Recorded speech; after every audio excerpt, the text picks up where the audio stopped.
우리에게 영과 혼과 육으로 우리를 하나님의 형상대로 창조하여 주신 하나님, 하나님께서도 우리를 이 땅에 보내셨을 때 우리에게 맡겨주신 사명, 또 우리에게 뜻하신 바가 있으실 텐데 우리가 이 세상의 음식들 때문에 많이 오염이 되어서 우리 건강을 유지하지 못해서 주님께서 사명을 주실 때 감당하기 어려울 때가 있습니다. 하나님, 이 시간에 우리가 음식 분별 훈련을 통해서 우리가 무엇을 먹고 어떻게 살아야 할지 또 점검하는 시간이 될 수 있도록 도와주시고 부족한 입술에 주님 지혜를 더하여 주시고 성령님께서 하시고자 하시는 말씀 그리고 어머님들께 부모님들께 주님께서 직접 말씀하여 주시고 감동 허락하여 주십시오. 감사드리는 예수님 이름으로 기도합니다. 아멘. 네, 먼저 우리 여기 말씀 읽어보시겠습니다. 네, 다 같이 읽겠습니다. 죄를 짓고 매를 맞으면서 참으면 그것이 무슨 자랑이 되겠습니까? 그러나 선을 행하다가 고난을 당하면서 참으면 그것은 하나님께서 보시기에 아름다운 일입니다. 베드로전서 2장 20절 말씀. 네, 이 말씀이 음식 분별 훈련과 어떤 관련이 있다고 생각을 하십니까? 네, 지금 당장 답을 말하기보다는 이 강의를 듣는 중에 깨닫게 하신 은혜가 있으시길 바라면서 다음으로 넘어갈게요. 자, 하나님께서 우리를 영혼 육을 가진 사람으로 만드셨고 하나님 형상대로 우리를 만드셨습니다. 그래서 하나님은 우리를 영으로 다스리시죠. 영이신 하나님이시기 때문에 그러면 영이 건강하면 혼과 육이 같이 건강해집니다. 때로는 영이 건강하지만 육이 약하신 분도 있어요. 그렇지만 원리는 그렇습니다. 그리고 마귀의 방해 원리는 반대예요. 우리의 육을 공격함으로써 육이 아파서 몸이 너무 힘들어지면 우리 혼이 너무 힘들어요. 이제 매사에 불평, 불만이 나오고 감사가 좀 사라져요. 그러다 보면 이 혼이 이제 영도 같이 영향을 받게 되는 것입니다. 그래서 하나님과 소통하던 창구가 막히게 되는 것이죠. 기도가 막히고 말씀을 봐도 이것이 나에게 주시는 말씀인지 왜 이런 말씀이 있는지 이해할 수가 없습니다. 그러면 소통할 수가 없고 그 다음에 결국 영이 상하게 되는 거죠. 그것을 그 나이로 놔두면 그래서 이제 우리 천추홍 성산 천추홍 스쿨에 전설적인 우리 예찬이가 있습니다. 예찬이는 징징대는 아이로 유명했어요. 그래서 어렸을 때부터 입도 짧았고 도무지 밥을 잘 먹지 않았어요. 아토피가 너무 심해서 목과 턱으로 이렇게 아토피가 굉장히 심했대요. 근데 이 아이를 이제 권사님들도 여기 가봐라, 저기 병원이 좋다더라 다 소개를 해서 가봐도 낫지를 않았어요. 그런데 초충스쿨을 시작하게 된 거예요. 그래서 이제 명희 선생님도 그래 여기가 하나님 뜻이 있는 것 같다. 그래서 초충스쿨을 시작했는데 그러면서 초충스쿨 규칙대로 밥을 먹이기 시작했어요. 밥 시간에 밥을 다 먹고 먹지 않으면 간식을 먹을 수 없어요. 그렇게 됐기 때문에 이제 얘는 밥을 되게 안 먹던 아이였는데 밥을 먹이게 됐어요. 그리고 이제 간식도 많이 줄게 되죠. 왜냐하면 이랬어요. 밥을 안 먹으니까 얘가 배가 고파져요. 밥을 적게 먹고 그러면 끼니 때가 되기 전에 징징대요. 배가 고파서 아이가 아직 말 잘 못하잖아요. 2살, 3살. 그러니까 막 징징대요. 그러면 엄마는 흔히 구할 수 있는 과자나 사탕이나 이런 걸 입에다 하나 딱 물려주는 거예요. 그럼 애가 조용해지니까 예배 드릴 수 있고 그래서 그게 악순환이 된 거예요. 그러면 과자로 입맛을 버려놓은 상태에서 다음 끼니가 되면 입맛이 또 없는 거예요. 그러니까 밥을 또 적게 먹고 그럼 또 그 다음에 또 배가 고프고 이게 악순환되었던 거예요. 그래서 밥은 적게 먹고 과자는 계속 먹고 이런 상태가 되었기 때문에 그런데 얘가 초청스쿨을 하면서 완전 달라진 거예요. 그 이유를 영적으로는 교회에서 지내는 시간이 많았고 그러니까 말씀 암송 우리 항상 하잖아요. 암송하고 예배를 시작하고 이랬고 혼적인 이유는 엄마도 직장을 그만두고 엄마와 함께 24시간 함께 있으면서 계속 엄마의 케어를 받게 되었었죠. 육적인 이유는 건강한 식생활로 이렇게 바뀌면서 아토피가 해결됐어요. 지금은 6세 아이들 중에서 가장 밥을 혼자서 의젓하게 앉아서 끝까지 다 잘 먹는 아이가 된 거예요. 그리고 자기가 목표한 것을 하루 달성할 공부량을 6살인데 혼자 스쿨러들 옆에서 같이 해요. 금세 따라잡아가지고 얘는 한글도 다 뗐고 영어도 다 뗐어요. 그래서 지금 8살 형아랑 같이 영어 수업을 하거든요. 네, 그렇게 바뀌었어요. 그 다음에 우리가 균형 잡힌 식단을 먼저 알아보려고 해요. 이것은 한국영양학회에서 나와 있는 식품 구성 자전거예요. 이게 왜 자전거 모델로 되어 있냐고 하면, 먼저 이 식품 구성품은 보면 식단에 우리가 식사에 한 끼 식사에 곡류가 이만큼, 그 다음에 고기군이 이만큼, 고기, 생선, 달걀, 이런 콩, 이렇게 단백질군이죠. 그 다음에 채소, 과일, 우유, 유제품이 이만큼 들어가라는 뜻이에요. 그리고 지금 여기 유진이 당류가 있는데 이거는 지금은 싹 빠졌어요.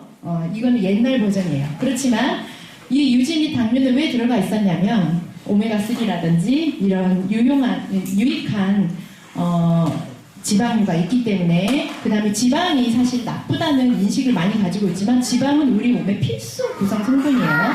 그래서 지금 오명을 입고 있지만 이것도 중요한 성분이라는 것 알아주시고요. 네, 그리고 여기 앞에 물이 있죠. 자전거 앞바퀴에 물이 있어요. 그러니까 우리가 물을 안 먹어서 생기는 병들이 많기 때문에 물도 꼭 챙겨 먹으라는 것이고, 자전거 사람 타고 있죠? 운동하라는 뜻이에요.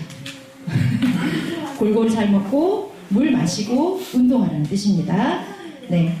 그래서 그 다음에 바른 식습관을 가져요를 볼게요. 이거는 식품의약품안전처에 들어가 보시면 그 자료실이 있어요. 그러면 이제 교육 자료가 있고 전문 자료가 있는데, 교육 자료를 보면 초등용, 중등용, 고등용 교육 자료가 다 있어요. 그러니까 거기 PPT에서 제가 가져온 거예요. 조금 발췌한 거예요. 여러분들도 원하시면 들어가셔서 다 다운받을 수 있어요. 그리고 어떤 것까지 있냐면 교사 지침서까지 다 있어요. 관심 있으시면 다 찾아보실 수 있어요. 그러면 꼭꼭 씹어 먹고, 그다음에 골고루 먹고, 우유 마시고, 적당량 먹고, 규칙적인 식사, 싱겁게 먹고, 건강한 간식 먹고, 가족과 함께 먹자. 이런 것이 저학년, 초등 저학년용 영양교육에 나와 있는 내용이에요. 네, 그 다음 넘어갈게요. 그럼 여러분들 식품 속에 이제 간식, 건강한 간식을 먹자 그랬는데, 그러면 어떤 거는 건강하고 어떤 거는 건강하지 않느냐. 여기 그림에 나와 있는 것처럼 어떤 게 지금 가장 설탕이 많이 들어가 있나요? 이 식품에 들어가 있는 그 설탕 체크해 놓은 거예요. 딸기향 음료 한 캔 30g. 우리가 막대사탕도 달잖아요. 막대사탕도 먹어보면 굉장히 달잖아요. 그런데 그거는 2개하고 3분의 1, 한 개에 7g의 설탕이 들어가 있는 거예요. 이게 지금 1회 제공량을 저기에 그려놓은 거거든요. 한 번 먹을 때 막대사탕 한 개는 7g의 설탕을 먹는 거예요. 그런데 탄산음료나 딸기향 음료, 특히 바나나 맛 우유, 아이스크림 이런 거에는 엄청나게 들어가 있죠. 근데 어떤 날은 아이스크림도 2개도 먹잖아요. 네, 우리가 하루 영양성분 기준치에서도 보면 탄수화물 324g을 하루에 섭취하라고 돼 있거든요. 탄수화물 중에서 순수 당의 함량은 100g이에요. 근데 우리가 먹는 음식에서 이것은 충분히 충당이 돼요. 밥이나 이런 거 먹을 때 충분히 충당이 되는데, 이런 간식을 더 먹게 되면 이런 순수 정제된 당을 이만큼 더 먹게 된다는 거죠. 그러면 어째서 해로울까? 뒤에서 또 나옵니다. 일단 돌달게 먹는 습관 기르기 읽어보면서 가로 채우기를 해볼게요. 1번, 목이 마를 때는 탄산음료보다 물을 마십니다. 네. 아이스크림 같은 단맛이 나는 간식을 적게 먹습니다. 세 번째, 단팥빵, 케이크와 같은 단맛이 많은 음식은 적게 먹습니다. 4번, 간식으로 초코과자보다는 과일 먹습니다. 5번, 빵을 먹을 때는 잼을 적게 발라 먹습니다. 6번, 딸기맛 우유보다는 흰 우유를 마십니다. 그러니까 달게 먹는 아이들은 어떤 문제가 생기냐면, 요즘 아이들 비만한 아이들이 많잖아요. 근데 소화비만이라는 거, 그러니까 소화비만한 아이들의 특징은 뭐냐면 지방 세포수가 많아요.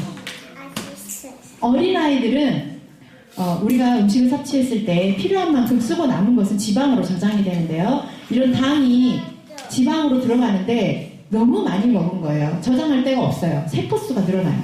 어린 아이들은. 근데 이 아이들이 그대로 성장했어요.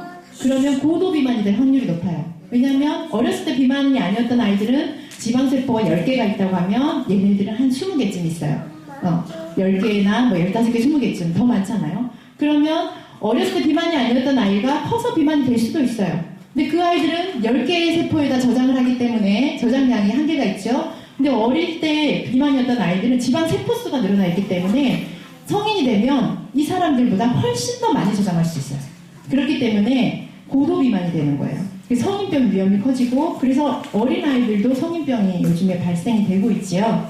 네, 당이 많은 역할을 합니다. 그 다음 바로 채울게요. 무엇은 독약이다. 이 사람은 잘 모르는데 배우래요. 글로리아 스완슨이라는 분이 한 말인데요. 이 책에 들어있어요. 과장, 내 아이를 해치는 달콤한 유혹. 안병수라는 분이 지으신 건데요. 이분도 과자 회사에서 근무하시던 분이에요. 과자를 개발하시던 분이에요. 그랬는데 어느 날 그 일본의 가장 맛있는 그 장인 정신을 가지고 만드는 슈크림 공장 사장이 어느 날 이 책을 줘요. 식원성 증후군. 이 책을 받았다가 놔뒀는데 어느 날 그분하고 연락을 하고 싶은데 연락이 안 되는 거예요. 가봤더니 그분이 사망했어. 이유는 뭘까? 이제 파헤쳐가는 거예요. 그러면서 나중에 자기도 회사를 그만두고 이 책을 썼는데 이 책에 그 내용이 나와요. 설탕은 독약이다. 가로 설탕이 들어갑니다. 이 설탕의 역할에 대해서 여기서 말하는데, 그러니까 설탕뿐만 아니라 정제당 하면 과당, 여러분들이 아이들이 가지고 먹는 과당, 음료수, 과자 이런 데 과당 엄청 많이 들어가요. 심지어는 커피에 있잖아요. 커피 믹스에 뭐 건강해졌다, 뭐 다이어트 용이다 그래가지고 나와 있길래 제가 이렇게 한번 본 적이 있었어요. 근데 얘는 무설탕 적혀있는데 뒤에 보니 과당 넣어놨더라고. 그냥 장난치나. 그러니까 그런 식으로 사람의 무지함을 가지고 우롱하는 거예요. 식품 표시라는 게. 그래서 설탕은 인체 내에서 촉매의 활성도를 낮춰서 질병을 유발하는데요. 어떤 질병을 유발하냐면 저혈당증이 와요. 그러니까 설탕을 계속 먹는 사람 저혈당증이 오게 되는데요. 그 저혈당증이 당뇨병으로 발전이 되고 암의 원인이 되는데, 또 인슐린이 종양세포의 비료라고 지금 여기 나와 있어요. 그러니까 인슐린이 어떤 역할을 하냐면 설탕을 먹었을 때 우리 몸에 흡수가 돼서 포도당으로 전환이 되는데, 그 포도당이 혈중에 많으면 인슐린이 딱 분비가 돼요. 그래서 당을 잡아다가 지방세포에 넣는 역할을 하거든요. 그런데 설탕을 많이 먹었을 때는 이 인슐린이 많이 분비가 된다는 거죠. 그리고 심장병, 뇌졸중 같은 심혈관 질환을 유발하고요. 치매, 근시, 범죄, 정신분열증까지 관련이 있다는 거예요. 이게 왜 이런 말까지 했느냐? 뒷장으로 넘어가 보시면요. 뇌에는 중요한 특징이 있어요. 뇌는 우리 몸의 중추신경이잖아요. 근데 뇌는 에너지를 포도당만을 요구해요. 다른 에너지는 쓸 수가 없어요. 우리 몸에 지방이 저장이 되어 있다가, 예를 들어서 우리가 배가 고프면 배가 고파도 우리가 며칠을 견디잖아요. 그렇지만 우리가 견딜 수 있는 것은 당을 먹어서가 아니라 우리 몸에 저장되어 있던 것들이 당으로 전환이 되어서 그것을 사용하기도 하고, 당이 아닌 다른 상태로 전환되어서 세포 내에서 에너지를 만들어내는 거거든요. 그런데 다른 상태로 전환된 것은 뇌에서 사용할 수가 없어요. 케톤체라든지 뭐 다른 것들을 사용할 수가 없어요. 그래서 포도당만이 필요해요. 그래서 우리가 단게 먹고 싶다, 배가 고프다 라고 했을 때 설탕 뭐 이런 당이 많이 들어있는 걸 딱 먹잖아요. 그러면 혈당이 확 올라가요. 빠르게 흡수되기 때문에 혈당이 확 올라가면 인슐린이 딱 분비가 되겠죠. 그런데 천천히 올라가는 그런 것을 먹었을 때는 인슐린이 막 분비되지 않아요. 적당히 올라가기 때문에 적당히 분비되고 시간이 좀 걸리겠죠. 그런데 이제 정제당을 들어있는 것을 먹으면 혈당이 급상승하기 때문에 인슐린이 빠르게 분비가 됩니다. 그러면 얘네들은 그 혈중에 있는 당을 바로 지방으로 데리고 가버려요. 인슐린이 나와서. 그러면 뇌로 가야 될 포도당이 못 올라갑니다. 그러면 뇌는 계속 배가 고픈 거예요. 에너지가 계속 공급이 안 돼요. 그러면 계속 당이 또 필요해서 당을 또 먹게 돼요. 이게 당 탐닉증이 됩니다. 그러면 뇌는 계속 배가 고픈 거예요. 정제당을 발구하는 현상이 되풀이 되는데요. 그래서 이 식원성 증후군이라는 책에 보면 소년원에 있는 아이들의 식습관을 조사한 게 나와요. 그리고 범죄자들의 그 식습관을 보면, 그다음에 학교를 가지 않고 폭력적인 아이들을 보면 이런 가공식품, 인스턴트 식품 굉장히 많이 먹었다라는 내용이 나와요.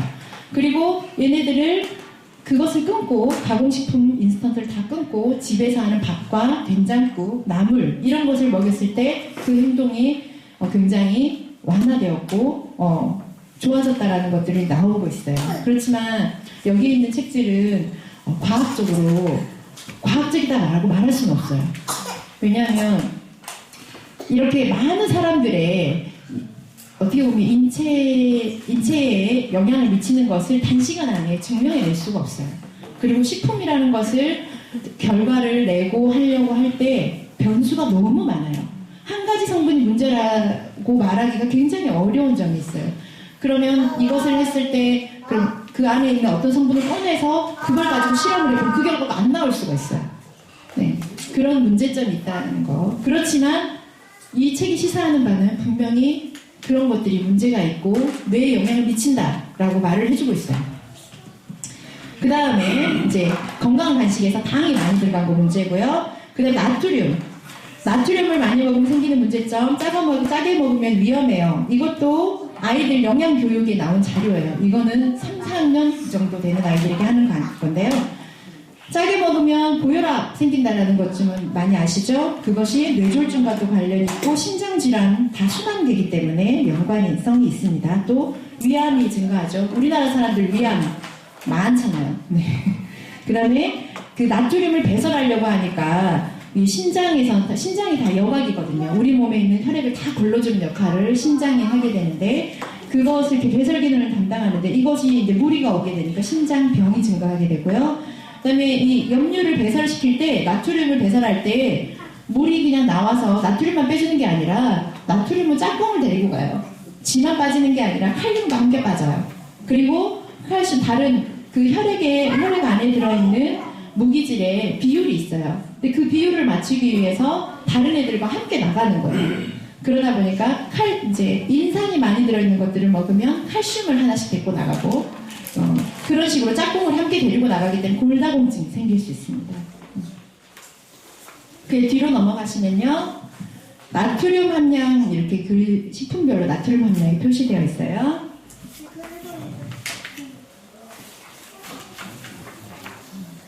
네, 이거는 우리 일일 나트륨 목표 섭취량이 2000mg, 2g이에요. 2g은 쉽게 말하면 우리 티스푼 하나에 가득되는 5g이에요.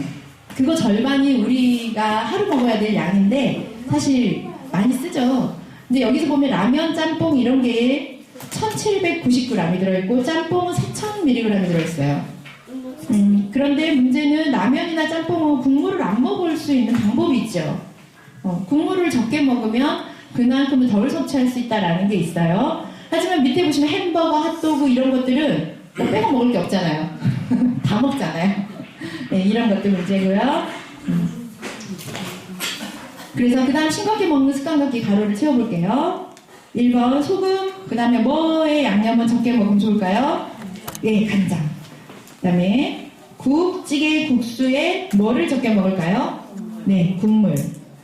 감자칩과 같은 어떤 것은 적게 먹을까요? 짠 과자. 네, 우리 싱겁게니까 튀긴 것도 문제이긴 합니다. 짠 과자 적게 먹습니다.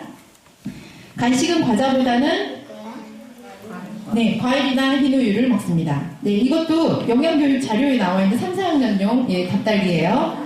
식사 시 단무지나 피클 같은 소금 절인 식품을 적게 먹습니다. 6번 어묵, 햄, 소시지 같은 가공식품을 적게 먹습니다. 7번 햄버거, 피자와 같은 패스트푸드 자주 먹지 않습니다. 8번 가공식품의 영양성분 중 뭐를 확인합니다?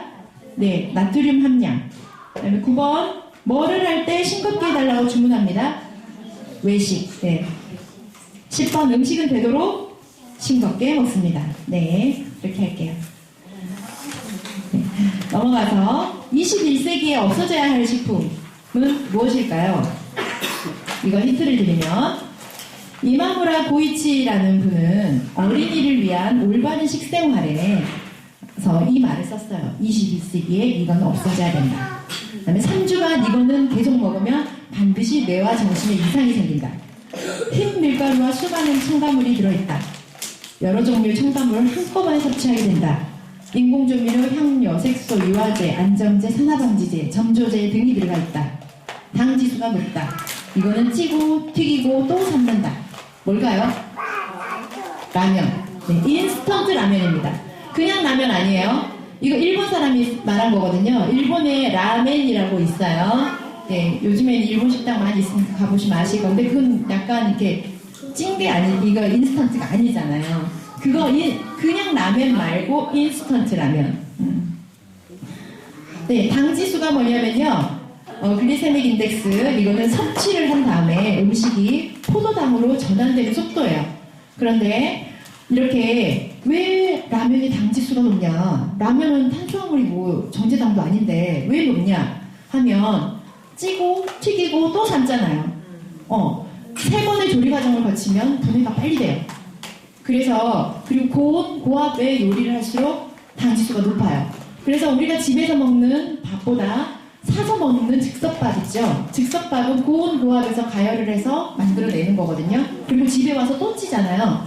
그러면 얘는 빠르게 당으로 전환이 돼요. 빨리 분해가 돼요. 왜냐면 조직 자체가 헐거워져 있기 때문에 빠르게 분해가 돼요. 그래서 즉석밥은 당뇨 있으신 분들 위험합니다. 네. 아무리 거기에 시커먼 현미가 들어있어도 현미가 들어있어도 네, 위험합니다. 네, 그닥 좋지 않습니다. 네, 그래서 인스턴트고요. 인스턴트 라면이 문제고요. 그 다음에 이 책에서 안병수 씨가 뭐라고 하냐면 가공식품을 끊고 달라진 10가지를 말을 해줘요. 이분도 충격을 먹고 나서 이제 가공식품을 나도 끊어봐야 되겠다 생각을 했어요. 그래서 이제 끊고 이제 그 변화를 살펴본 거예요. 자기 몸에. 그리고 그랬더니 밥맛이 먼저 좋아졌고 소화가 잘 됐대요. 그냥 과식을 해서 소화가 안 좋았나 보다 생각을 했는데 그것이 아니고 정말 소화 능력이 향상이 됐대요. 왜냐면 이런 첨가물들이 들어있는 것들을 먹으면 여러분도 그건 안 느끼세요? 외식 중국 음식 먹고 나면 더부룩하잖아요. 그래서 조미료 그런 첨가물 많이 들어가 있는 거 먹고 나면 더부룩해져요.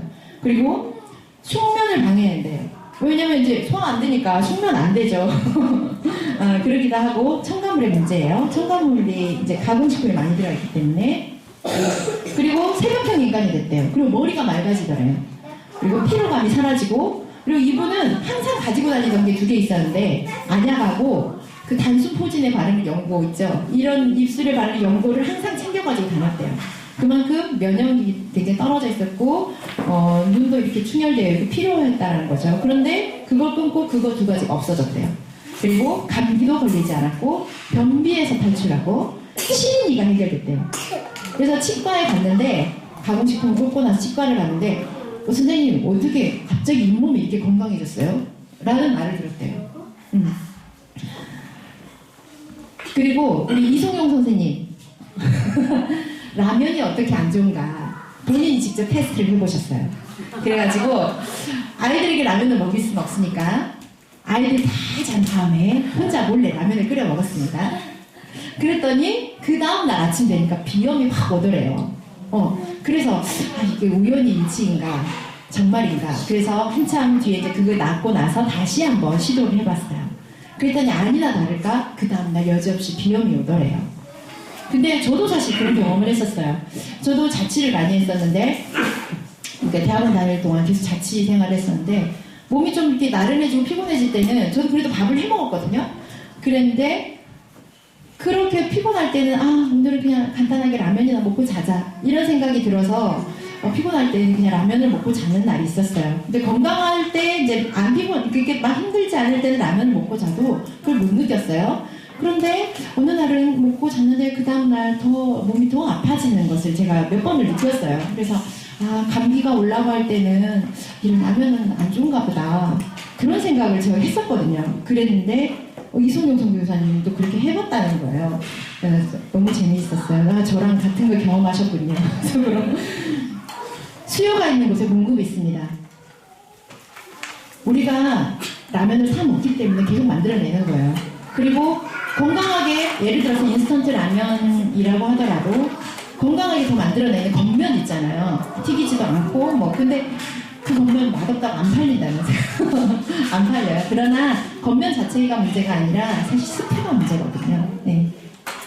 그 겉면 면 자체의 문제가 있지만요. 네. 그러면 그 다음에 우리가 음식을 만들 때 누구를 위해서 음식을 만드나요? 네, 가족을 위해서 만드시죠. 먹는 사람을 위해서 만들어요.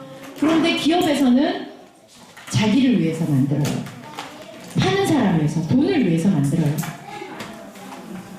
그래서 사람을 위한 음식은 이렇게 먹는 사람을 위한 음식이에요. 그리고 하나님이 주신 음식이에요. 그러니까 집밥이죠. 엄마 아빠가 만들어준 밥. 그리고 이웃을 위한 음식은 주로 바깥 음식이고 외식하는 음식이죠. 건강을 해쳐서 결국 마귀에게 틈을 주는 결과를 낳게 돼요. 우리 몸은 회복 탄력성이라고 들어보셨죠? 그걸 항상성이라고 하고 호메오스타시스라고 해요. 그런데 건강할 때는 이 회복 탄력성이 얼마나 중요한지 느끼지 못해요. 왜냐하면 그 전날 술을 이만큼 먹고 자도 다음날 아침 벌떡 일어나거든요. 괜찮아. 나는 끄떡없어. 이렇게 생각했는데 어느 순간 힘들어져요. 그 다음에 과식을 이렇게 하고 잤는데 다음날 아침 소화 잘 돼요. 그럴 때는 몰라요. 그런데 위가 망가지고 나면 이제 좀 조심하게 되죠. 위암이 오신 분들 그 다음에 엄청나게 식사 조절하시잖아요. 그 다음에 당뇨 오신 분들도 그렇고 다이어트 하려고 막 조절하잖아요. 하나님이 우리 몸에 만들어 놓은 장치예요. 이 항상성이라는 것은, 회복 탄력성은 문제가 생겨도 원래의 건강한 상태에 되돌릴 수 있는 그런 장치가 있어요. 그런데 우리 그것이 한번 망가지게 되면 되돌아가지가 못하는 거예요. 그러면서 병이 생기고 그렇게 되는 거죠. 고무줄을 당겼을 때 새 고무줄은 제자리로 잘 돌아오지만 늙어 빠져서 사가진 것은 돌아오지 않고 끊어져 버리죠.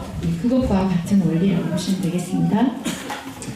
그래서 바깥 음식, 그 이윤을 위한 음식은요, 그 다음 장에 식품 첨가물이 들어있어요. 그 다음에 유전자 조작 식품을 원료로 사용해요. 덜 건강한 재료를 사용해요. 그것이 GMO가 아니어도. 그 다음에 비위생적인 조리 과정이 많아요. 요즘에는 그 햇섭이라고 들어보셨죠? HACCP라고 적혀있는 거, 햇섭. 햇섭은 위해 요소 중점 관리 기준이라는 뜻이에요. 그래서 물리화학 생물적으로 어떤 음식을 만드는 공정에서 위해가 있을 때는 그 공정을 제거해 주는 거예요. 관리를 해서. 그러다 보니까 우리 위생법에서 햇섭을 반드시 설치해야 되는 의무 조항들이 다 있어요. 그래서 어떤 공장들은 반드시 햇섭을 해야 한다. 이런 게 있어요.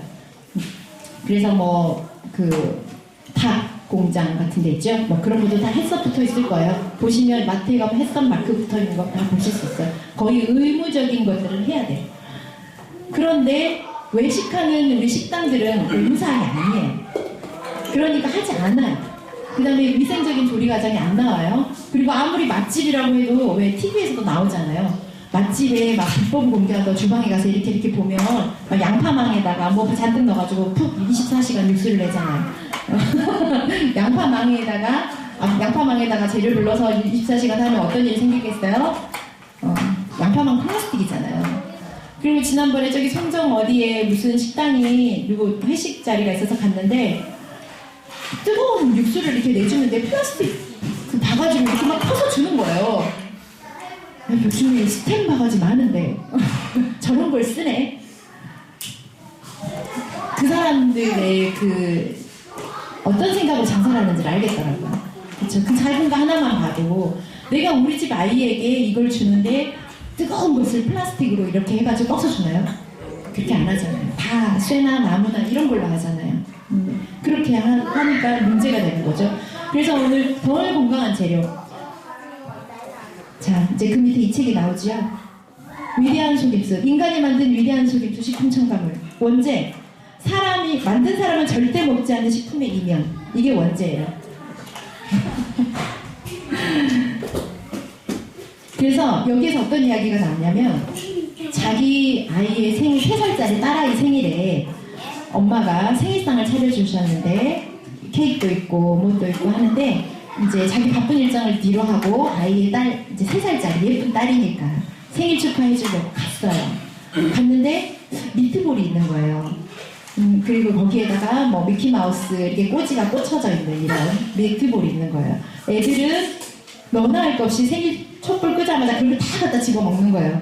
자기도 하나 집어 먹어봤는데 허걱, 이것은 내가 공급한 첨가물을 넣어서 만든 어느 회사의 식품이다 라고 딱 나오는 거예요.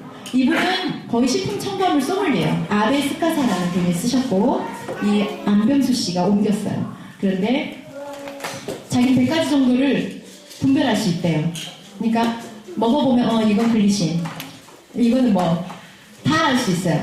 100가지를 구분을 한대요. 근데 이거 딱 먹어본 순간 알았어요. 근데 그거 원재료가 뭐였냐? 도저히 집에서는 그것으로 요리를 하지 않는 흐물흐물해진 돼지고기. 그것이 산더미 같이 있는데 어떻게 하면 좋을까요? 연락이 왔대요. 나 이거 고기가 너무너무 많은데 이거 어떻게 하면 좋을까요? 그랬더니 이거 넣으세요 하고 가르쳐주고 자기가 공급해줬대요. 근데 그걸로 만든 미트볼을 자기 3살짜리 딸아이가 먹고 있는 거예요. 그거를 보고 충격을 받아가지고 이 사람은 그냥 덜 건강한 재료를 사용한다는 거예요. 그러니까 바깥 음식들, 이윤을 위한 음식들은. 그래서 이분이 이 책 회사에 사표를 내고 이제 건강한 식품을 위한 전도사가 되는 거예요. 그러면서 이 책을 쓰고 일본에서 엄청나게 팔리고 우리나라에 번역된 거예요. 그런데 중요한 것은 이런 말을 듣는 사람들이 그것을 듣고 자기 생활에 적용하느냐. 듣고 잊어버려요. 아 그래? 그래도 뭐 나는 괜찮던데 뭐. 그러면서 아이고 애들은 조금씩 이런 거 먹어줘야 나중에 면역이 생겨. 그렇게 말해요. 과연 그것이 면역을 올려주나요? 아니요. 자기도 모르게 면역을 깎아먹고 있어요. 그런데 그 아이가 태어날 때부터 건강했을 것 뿐이에요. 그러니까 안 좋은 음식을 먹었을 때 우리 아들 수연이 같은 경우는 바로 표가 나요. 왜냐면 좀 약해요. 그러니까 먹으면 여기 가렵고 적치는데 가렵고 이런 증상이 생겨요. 그래서 수연아 너 어제 뭐 먹었지? 하면 그래 그것 때문에 그런 것 같지? 자기도 인식을 해요. 그런데 건강한 아이들은 먹어도 아무 문제가 없어요. 몇 개씩 먹어도 아무 문제가 없어요. 그러니까 괜찮아. 그 엄마도 그렇게 말을 해요. 건강하게 태어나서 그래요. 그렇지만 한편으로는 그렇게 안 좋은 걸 먹었을 때 표가 나는 것도 참 감사한 일인 것 같아요. 분별할 수 있잖아요. 그래서 그 다음 페이지에 보면 이분이 저희가 지금 동영상을 상영하진 않겠는데요. 직접 가서 시연하는 장면이에요. 어떻게 식품 첨가물이 많이 들어가느냐를 시연을 하는데 엄마들도 막 애기까지 들쳐오고 와서 같이 여기 참여해서 보는 거예요. 비커를 놓고 거기에다가 물 채우고 그 다음에 과당 딱 부어요. 엄청 많이 들어가요. 근데 이게 음료수를 만드는데 필요한 거예요. 그래서 가서 앉아 일단 맛을 보세요. 너무 진해. 너무 달아. 먹을 수 없다는 거예요. 그런데 자 그럼 잠깐 보세요. 그래서 이거 섞어서 자 드셔보세요. 그러니까 아무도 안 먹으려고 그래. 왜냐면 눈앞에서 식품 첨가물을 이렇게 넣는 거 봤잖아요. 안 먹으려고 해요. 그런데 막상 어떤 분 용기를 내서 먹으려면 오이시! 너무 맛있다는 거예요. 우리가 밖에서 먹던 그 음료수 그 맛이에요. 그대로. 이분은 그러니까 워낙 얼마나 잘했으면 자기 손이 거의 저울이에요. 딱딱딱딱 하면 이렇게 딱 만들어지는 거예요. 그래서 몇 가지 색깔도 다양하게 파란 거, 노란 거, 빨간 거 이렇게 쫙 만들어 동시에 딱딱딱딱 만들어내는 거예요. 색깔은 다른 거 다 똑같아요. 색깔은 뭘로 들어갈까요? 색소. 색소만 넣으면 돼. 다른 색소. 딱딱딱 넣으면 3가지 쫙 나오잖아요. 다른 거 하나도 없어요. 그 다음에 여기 샌드위치에서 60종, 80종 뭐가 들어가 있다고요? 식품 첨가물이 들어가 있다는 거예요. 샌드위치에. 그런데 우리가 자 제가 샘플을 하나 들고 왔습니다. 사실 우리 아이가 교회에서 받아온 거예요.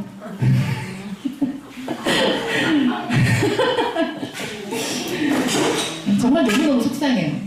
교회에서 성경 골든벨을 하고 100점을 맞았는데 선물이라고 잔뜩 받아왔는데 과자, 뭐시기, 캐러멜 이런 거 받아온 거예요. 한 보따리 가방에 하나 가득.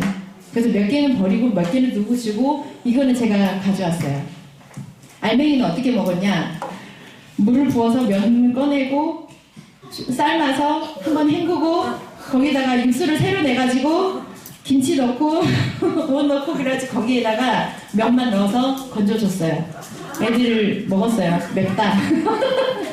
맵지만 그래도 맛있게 먹었어요. 라면이라고. 그런데 여기 보면 식품 성분이 원재료 밀 외에도 한 30가지 적혀 있어요. 그런데 30가지 적혀 있는데 이게 30가지가 그럼 다냐? 샌드위치에 60개에서 80개 적혀 있다 그랬잖아요. 근데 60개에서 80개 샌드위치에 다 적혀 있느냐? 안 적혀 있어요. 왜 그러냐면 식품 표시 일괄 표시제, 일괄 표시제 때문이에요. 뭐냐면 식품 첨가물이 같은 종류, 같은 목적으로 사용되는 것을 사용할 때는 대표 목적 성분 한 개만 쓰면 되는 거예요. 일괄 표시제. 일괄 표시제 때문에 그게 다 쓰이지 않고 여기에도 어떤 식으로 쓰여 있냐면 간장 양념 베이스, 간장 분말, 진한 감칠맛 분, 조미 야채 분말 이렇게 적혀 있어요. 조미 야채 분말에 뭐 들어갔겠어요? 조미 야채가 따로 있나요? 조미 야채 분말 딱 생각하면 뭐 이렇게 맛내는 성분들 MSG 같은 거 들어갔겠죠. MSG만 들어갔겠어요? 많아요. 뭐 그런 거 많아요. 종류가 그런 거 들어가고 뭐 야채 뭐 이런저런 거에 추출물 같은 거 좀 들어갔겠죠. 그리고 그런 거 만드는 거. 그 다음에 뒤에 성분 고춧가루, 뭐 향미 증진제. 향미 증진제 적혀 있잖아요. 향미 증진제 MSG. MSG라고 안 쓰고 향미 증진제라고 쓰여 있어요. 자, 그래서 그 다음에 우리 여기 식품 첨가물의 종류 및 부작용 있지요. 그래서 우리 눈으로 봤을 때는 60개에서 80개가 쓰여 있지 않는 거예요. 대표로 쓰여 있기 때문에. 그럼 여기에 30개 적혀 있지만 여기에는 30개 이면에는 100개도 될 수 있다는 말이에요. 식품 첨가물 종류가 이렇게 많이 있어요. 그 중에서 보면 뒤쪽에 보면 부작용이 있어요. 식품 첨가물의 부작용.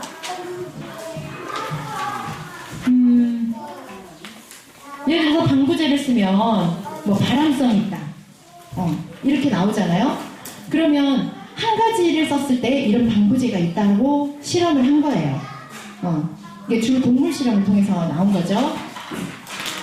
그랬는데 식품에 들어가는 첨가물은 한 가지가 아니고 30가지, 100가지까지 된다는 거예요. 그러면 여러 개가 들어가면 어떻겠어요? 발암만 되겠어요? 아토피만 생기겠어요? 한 가지 일만이 아니라 여러 가지 복합적으로 생기는 시너지 이펙트. 성경에도 시너지 이펙트 나오는 거 아세요? 세 겹줄은 끊어지지 않는다. 네. 예를 들어서 유화제를 한 개 말씀을 드릴게요. 앞에서 봤던 우리 아이스크림에 보면 아이스크림의 성분이 주요 성분이 뭐가 들어갈까요? 네. 네, 그러니까 달콤한 거 일단 들어가겠죠. 당. 그다음에 우유 성분 같은 거 들어가겠죠. 그러니까 지방 같은 거. 그다음에 물이 많이 들어가겠죠. 근데 상식적으로 생각을 해보세요. 지방하고 물이 섞이나요? 안 섞여요. 그럼 뭐가 들어가야 되죠? 유화제가 들어가야 돼요. 유화제가 들어가야 되는데 또 그거 아시죠? 아이스크림에 유통기한 없는 거. 네. 만든 제조일자만 적혀 있어요. 그래서 권장하기는 제조일 이후로 1년 내에 먹으라고 권장은 하지만 유통기한이 없어요. 유통기한이 없다는 건 무기한으로 팔 수 있다는 뜻이에요. 언제까지? 그런데 1년이 안 돼도 그것은 유통기한이 무기한이라는 것은 그 영하 20도 이하의 온도에서 보관을 했을 때 말이에요. 그런데 이동하는 도중에 온도가 떨어져서 녹았다거나 이런 건 문제가 생기겠죠. 근데 이제 유화제로 다시 돌아와서 유화제는 만성 염증을 높이는 물질이에요. 그래서 연구자들이 연구를 했어요. 이 유화제를 많이 먹는 사람들에게서 연구를 해보니까 이 사람들이 병이 생기는데 크론병 들어보셨나요? 크론병하고 출혈성 대장염이, 궤양성 대장염이 많이 생기더라 라는 것을 연구를 했어요. 그런데 이 크론병은 뭐냐면 입에서부터 항문까지 어디든 상관없이 소화기관 내에 염증이 생기는 병을 크론병이라고 그래요. 그런데 이분들이 결론을 내기를 이렇게 결론을 냈어요. 유화제는 우리 몸에 있는 장내 미생물의 미생물 총이라고 그래요. 미생물의 그 주요 그 종류들을 완전 바꿔버리더라. 좋은 미생물이 아니라 나쁜 미생물이 살기 좋은 환경으로 바꿔버리더라. 그래서 염증이 생긴다. 이렇게 결론을 지었어요.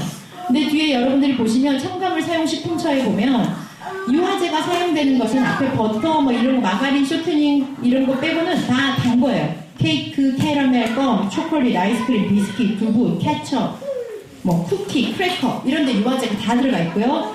여러분들 떡에도 유화제 들어가는 거 아시죠?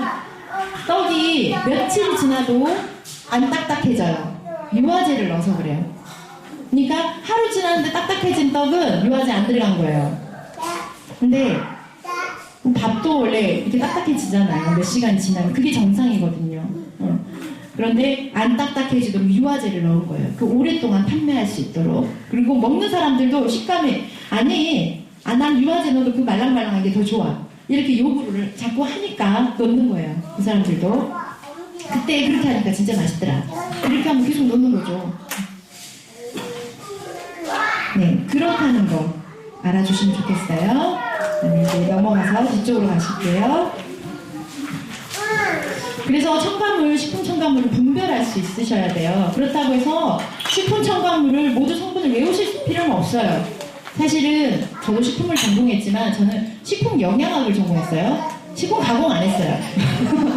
영양학하고 가공학하고는 진짜 극과 극이라는 것을 제가 알았어요. 대학 들어갈 때는 몰랐어요. 영양학과나 식품가공학과나 다 식품 들어가는 거니까 비슷비슷하지 않을까.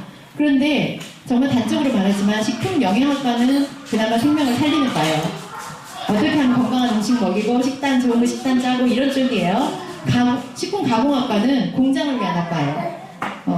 어떻게 하면 식품을 잘 가공할까? 이런 거예요. 그래서 아이들에게 식품 가공학과 보내지 마셔요. 죄송합니다. 식품 가공학과 관계자들께 죄송합니다. 그러나 반면 그건 있어요. 그것을 알아서 잘 그렇게 하지 않도록. 지금 사실 가공을 안 할 수는 없거든요. 지금 현대 생활이 그렇게 와버렸기 때문에. 그렇다면 식품 가공학과를 갔다. 그랬을 때는 그걸 알아서 어떻게 선하게 사용할 수 있을까를 해보는 것도 굉장히 의미 있는 일이라고 생각해요. 이분도 그렇게 써요. 왜냐면 가공식품 없어져야 된다라고 말 못하거든요. 왜냐면 자기도 어디 강의하러 출장을 갔을 때 시간 없으면 가공식품 얼른 편의점에 가서 먹어야 돼요. 그렇기 때문에 그 편리함을 자기도 맛보기 때문에 가공식품 없어져야 된다 말을 못하는 거예요. 그리고 현대인들은 거의 그렇게 살아버리고 요즘에는 부어가 없는 집이 나오잖아요. 그런 추세로 가고 있어요. 전자레인지 하나만 뭐 이런 식으로 편의점에서 사서 전자레인지 데펴서 먹는 거. 하지만 전자레인지도 매우 해로운 거 아시죠?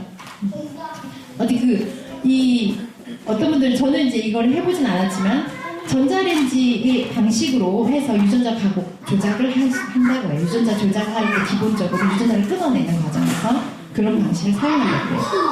어쩌면 우리가 전자레인지에서 데폈을 때 식품이 그런 식으로 유전자가 끊어질 수 있다는 말이 되는 거죠. 네, 그래서 식품 첨가물을 분별할 때 모든 걸 알 필요는 없지만 공장에서 나온 음식은 먹지 않는 것이 좋겠다. 그다음에 원재료 보기 훈련하시면 좋겠습니다. 모르는 원재료에 대해서는 의심해 보셔야 합니다. 그 다음 그림은 우리 송영선 교사님 딱 찍어서 올려주셨는데요. 더 건강한 통목살 스테이크예요. 더 건강한가 봐요.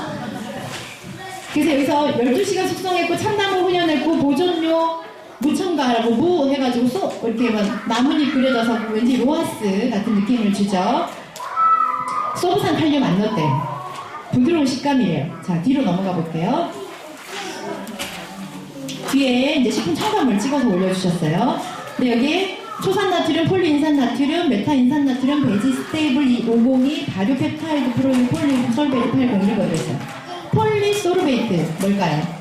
앞에 소브산 칼륨 안 들어갔다 그랬죠? 소브산 칼륨을 영어로 하면 포타슘 솔베이트예요. 솔베이트를 소브산이라고 하는 거예요. 이름을 앞뒤 바꿔놓은 거예요. 근데 여기 폴리는 여러 개가 들어가 있다는 거고요. 폴리소르베이트 80은 무슨 성분인지 알 수 없어요. 왜냐면 이거 제품명이에요. 일괄 표시된 거예요.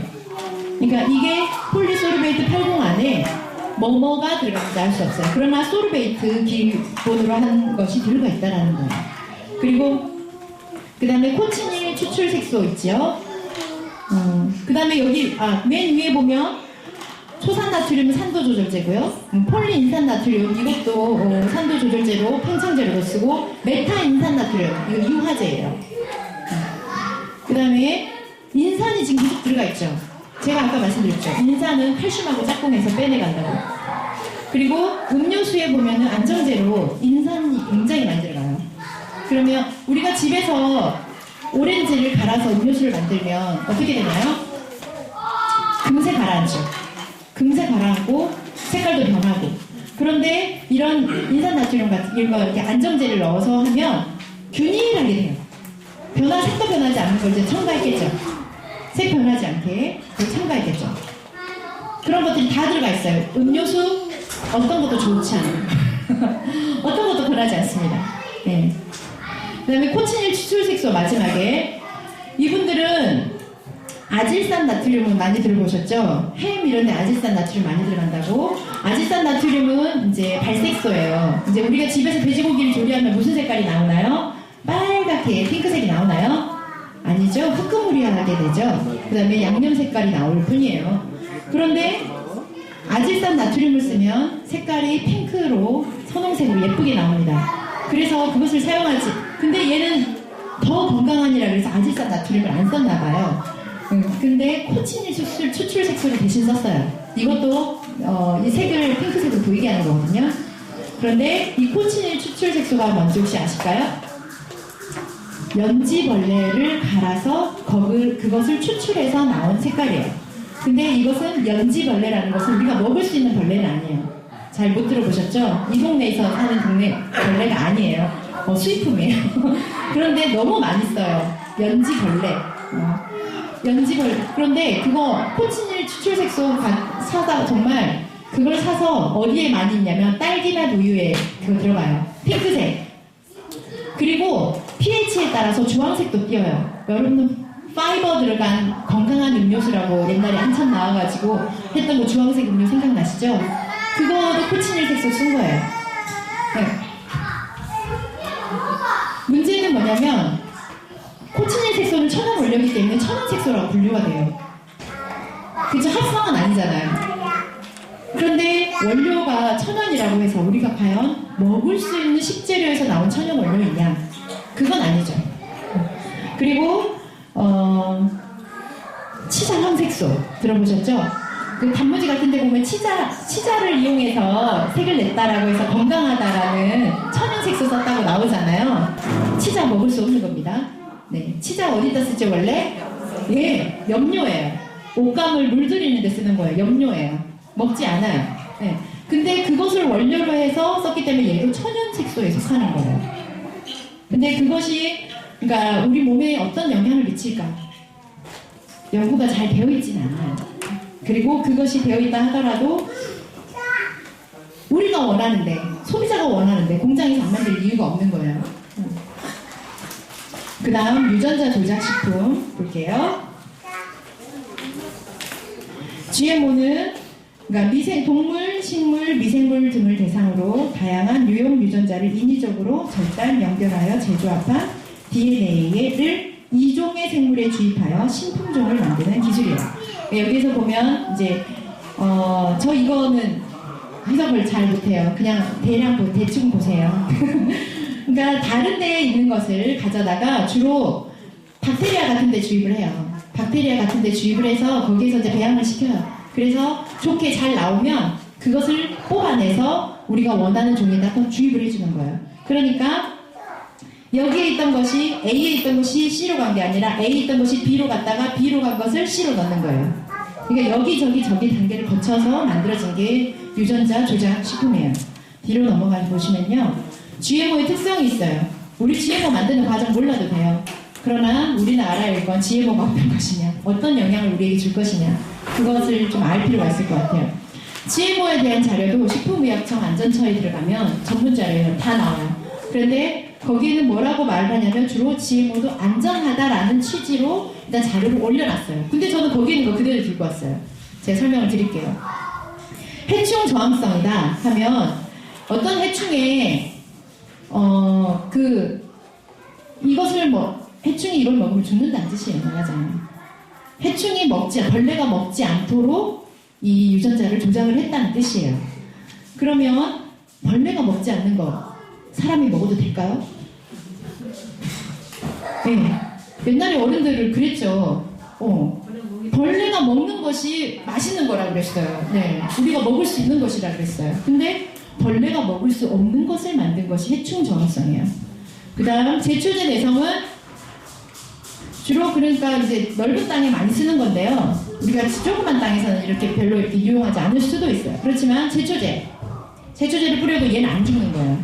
그러니까 제초제를 썼다는 거죠? 네, 썼는데 얘는 안 죽어요. 그만큼 식물도 죽을 만한 제초제를 쓴다는 거예요. 근데 얘는 죽지 않고 잡초만 죽게. 그런데 문제는 수포 잡초가 생겨요. 그다음에 내성 해충이 생겨요. 또 그래서 더 강한 내성을 가진 작물을 또 개발을 해야 되는 거예요. 그 다음에 내한성은 추위에 강한 제품, 그 다음에 내한발성은 더위에도 강한 제품, 바이러스 저항성 그대로 이제 아시겠죠? 그러니까 GMO를 맨 처음에 만들었을 때는 식량난을 가지고 걱정했던 사람이 만들었어요. 그러니까 아프리카의 아이들은 이 옥수수도 없어서 굶어 죽는다더라. 그러니까 이 수포 옥수수를 개발해서 거기에 주면 그 아이들이 굶지 않겠다라는 이런 의도로 처음에 개발했다고 해요. 그리고 1983년에는 맨 처음에 개발한 거 1983년에 맨 처음에 들어왔을 때 GM으로 개발했을 때 인슐린을 생산하기 위해서였어요. 그것을 만들어서 거기서 인슐린을 합성하기 위해서 그 원료를 가지고. 그런데 이제 문제는 생산량의 부족이 아니라 지금 문제는 다국적 기업과 선진국의 식량 독점이 문제라는 거죠. 그리고 이 GMO는 매년 종자를 구입해야 돼요. 그래서 농가 비용이 부담이 되고 장기간 섭취할 때는 나쁜 영향을 미칠 가능성이 있지만 지금 대부분 아니라고 지금 말을 하고 있죠. 근거가 없다. 이거는 좀 약하다. 이걸로만은 확신할 수 없다. 이런 식으로 일반하고 있죠. 그리고 토종 품종이 감소해버려요. 수포 잡초는 발생하고 생태계가 교란되는 거죠. 그리고 또 이런 것도 있어요. 동물 사료. 동물 사료를 하기 위해서 이 GMO를 또 많이 사용해요. 우리나라 식량, 그러니까 곡물 자급률이 2015년에 50% 정도 돼요. 우리나라에서 곡물을 자급하는 게. 그런데 사료 곡물까지 포함하면 23.8%로 떨어져요. 그러니까 우리나라도 엄청나게 GMO를 가져다가 사료로 쓰고 있다는 거거든요. 그러니까 우리가 먹는 마블링이 잘 된 동물 GMO 사료 먹었다 보시면 됩니다. 네. 그러니까 소가 풀을 먹었을 때 마블링이 잘 생기지 않아요. 그런데 곡물 사료를 먹었을 때는 소화 흡수율이 훨씬 높아요. 2배 이상 소화가 돼요. 그러니까 자기가 필요한 양보다 더 많이 섭취가 되고 하기 때문에 지방으로 저장을 하겠죠. 그것이 마블링인 거예요. 마블링이라는 게 고기, 지방이 이렇게 무늬가 예쁘게 되는 걸 마블링이라고 하잖아요. 근데 그게 입에는 맛있을 수 있지만 좋지 않다. 네. 그래서 국내에 들어온 식용 GMO 양을 보시면요. 2016년 기준으로 대두와 옥수수가 대부분을 차지하고 있는데 대두가 98만 2천 톤이고 옥수수는 113만 2천 톤이에요. 근데 이런 것들이 식용유나 간장, 액상과당 원료로 사용이 돼요. 옥수수를 가지고 액상과당을 만들어내요. 그 다음에 대두에서 식용유하고 간장 만드는 거 아시겠죠? 우리가 회사의 오너다라고 했을 때 이윤을 생각한다면 어떤 원료를 쓰시겠어요? GMO 써야죠. 훨씬 저렴한데. 그리고 간장 같은 경우는 그냥 대두를 쓰지도 않아요. 먼저 기름을 빼내고 남은 탈지 대두를 가져다가 원료로 써요. 그러니까 재활용하는 거예요. 네, 넘어갈게요. 그 다음 그래프를 보시면 이거는 국내에 수입된 GMO의 종류예요. 그러니까 앞에서 나왔던 거랑 약간 중복될 수도 있겠네요. 콩하고 옥수수가 가장 많죠. 근데 앞에서 보면 옥수수 양이 많긴 하지만 113만이고 대두는 98만 톤이에요. 뭐 그닥 차이 없잖아요. 곧 100만에 육박하는 대두. 그런데 여기서 말하는 옥수수가 74라는 것은 옥수수의 GMO 종류가 74가지라는 거예요. 그러니까 어떤 거는 해충 저항성이고 어떤 거는 바이러스 저항성이고 이런 GMO 변화된 종류가 74가지라는 뜻이에요. 그렇게 옥수수가 GMO가 많다는 거예요. 그리고 콩도 이렇게 있고. 근데 문제는 우리나라는 GMO 표시가 안 돼 있다는 거예요. 지금 표시제가 도입이 됐는데도 불구하고 많이 안 쓰고 있더라고요. 그러니까 이게 의무가 아닌 것 같아요. 제가 지금 뭐 위생법 제대로 보진 않았지만 근데 그래서 마트에 가서 제가 시리얼이 있길래 한번 봤어요. 이제 할인 코너에 많이 올라오잖아요. 딱 보니까 옥수수, 가루, 인도산 딱 되어 있더라고요. 근데 GMO라는 표시 없어요. GMO의 혼입 가능성이 있음도 없어요. 그게 들어가야 되는데 그래서 GMO가 아닌 경우는 non-GMO, GMO-free 이렇게 쓸 수 있어요. 그건 이제 자기 원료가 좋다라는 것을 강조하기 위해서 쓸 수 있죠. 자, 밑에 GMO를 재배하는 주요 국가 보시면 인도가 있어요. 그리고 여기가 2015년 기준이고 주요 국가예요. 네. 네. 2019년에는 더 늘었겠죠. 그래도 비교적 유럽은 GMO에 대한 표시 기준이 굉장히 깐깐해요. 그래서 몇 %를 썼다. 그다음에 그런 것까지 표시하게 되어 있어요. 그래서 GMO는 그쪽은 조금 더 낫고요. 그다음에 GMO 유해성 논란을 보시면요. 그 이제 식품의약품안전처에서도 보면 그 자료에 있는 것을 어떻게 해석하느냐에 따라서예요. 모르는 사람은 GMO 괜찮네 이렇게 해석할 수 있어요. 먼저 인체 내 항생제의 내성을 증가시킬 가능성이 있고 면역 체계와 장기 변화를 유발할 가능성이 있다. 그다음에 알레르기 가능성이 있다라는 의견이 있는 반면 반대 의견은 인체 유해성이 규명된 바 없다. 예요. 규명되지 않았다라는 거예요. 자, 그런 이런 보고가 있었어요. GM 옥수수를 먹은 제왕 나비가 죽었다. 이런 보고가 있어요. 해충 저항성 먹으면 죽겠죠.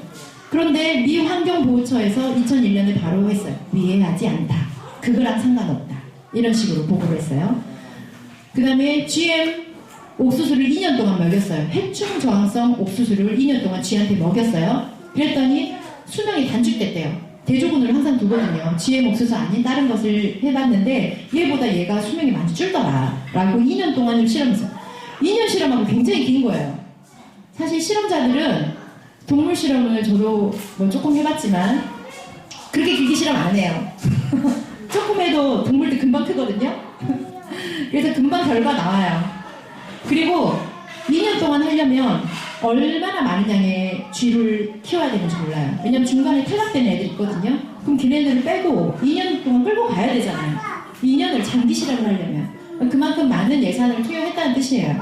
2년도. 프랑스에서 그래서 그런 12년 9월에 말을 했는데 유럽 식품안전청에서 국제적 연구 기준 불충족하다, 비과학적이다 라고 말을 했어요.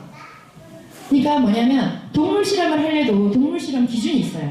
동물 실험을 요즘엔 동물 학대하면 안 되잖아요. 그래서 항원항습실이라든지 뭐 동물 실험에 맞는 기준이 있어요. 그 기준에 맞는 실험실이 아니면 그 자료를 인정해주지 않아요. 네. 특히 이제 SCI 논문 같은 경우는 인정해주지 않아요. 투고 자체를 할 수가 없어요. 그다음에 투고를 했다 하더라도 심사에서 바로 이런 그 기준이 안 된다고 바로 탈락이 되는 거죠. 아무리 결과가 그럴 듯해도. 그 다음에 GM 면화를 먹은 가축, 양, 염소가 사망했다라는 게 인도에서 보고가 있었는데 인도 정부에서 그건 GM 면화와 무관하다라고 결론을 내려버려요. 그리고 GM 섭취 시 암, 종양, 자폐, 불임, 백혈병 발병률이 증가한다고 MIT에서 논문으로 발표를 했어요. 13년에. 그런데 미국 과학한림원에서 이렇게 말해요. 20년간의 연구 결과를 종합해보면 안전하다라고 말을 해요. 그리고 노벨 수상자 120명이 이런 사인을 했어요. 사람, 동물 건강에 부정적 영향을 미친 사례가 없으므로 그린피스 등 GMO 반대 캠페인을 중단토록 촉구한다 라고 2016년 6월에 발표를 했어요. 그러면 과연 떳떳하다면 왜 캠페인을 요구하러 중단하는 거예요?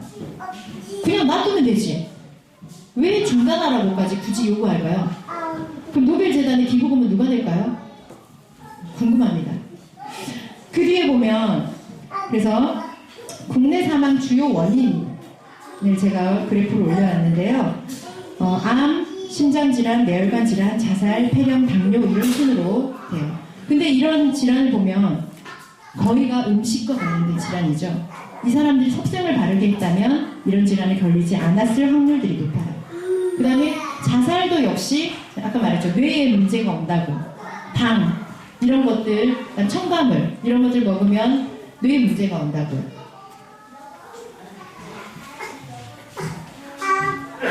그래서 정말 기도회에 가봐도 기도 제목에 보면 정말 암 환자들을 위한 기도 본문이 정말 많잖아요. 그래서 정말 환자들 중에 90%는 암 환자인 것 같아요. 그래서 여기서 83년부터 2017년까지 암에 이렇게 추이가 나왔는데, 암으로 사망한 사람들 추이가 나왔는데, 정복된 암이라고 할 수 있는 것이 위암이잖아요. 위암으로 사망한 사람은 줄었어요. 하지만 위암 발생률도 줄었을까요? 알 수 없어요. 그리고 간암, 폐암, 대장암, 췌장암은 계속 증가하고 있어요. 물론 이것들은 오래돼야 알 수 있는 암인데 그만큼 어쩌면 우리가 지금 이게 지금 40년이잖아요. 거의 이 그래프가 지금 40년간이거든요. 그런데 20년간 연구 결과가 안전하다. 과연 그 말도 타당성이 있을까? 그리고 오래되어야 알 수 있다라는 거, 그다음 계속 지속된다는 거, 이거는 이제 물론 수명이 연장되었기 때문에 이분들이 빨리 돌아가셨으면 발병되지 않았을 질병이 뒤늦게 발병됐을 수도 있어요. 예, 이런 그래프들은 정말 여러 가지 뜻을 함유하고 있습니다. 우리가 어떻게 바라볼 것인가? 그러니까 신문이나 이런 데서 똑같은 그래프, 똑같은 자료를 가지고 코에 걸면 코걸이, 귀에 걸면 귀걸이인 거예요. 자기들한테 유익하게 해석하기 나름이에요. GMO를 바라볼 때 우리가 유의할 건 정말 이것은 인간의 탐욕의 결과가 아닐까. 정말 식량이 부족해서 했으면 정말 나눠야죠. 나누지 않았다는 것이고, 지금 다국적 기업들이 하고 있는 것들을 보면 그 사람들이 가서 GMO를 생산하고 난 그 농가는 폐허가 돼요. 나중에 쓸 수 없어요. 그렇게 제초제를 많이 뿌려야 되는데. 그래서 계속 새로운 국가로 또 옮겨 다닌다고요. 건강한 음식, 하나님이 만드신 재료, 네, 그 다음에 직접 만든 간식, 이런 것이 더 건강한 음식입니다. 그러면 어떤 것이, 직접 만든 간식 좀 이야기 좀 해보시죠. 또 서로 공유하면 좋을 것 같아요. 집에서 어떤 간식 만들어서 아이들에게 주시나요? 고구마. 네.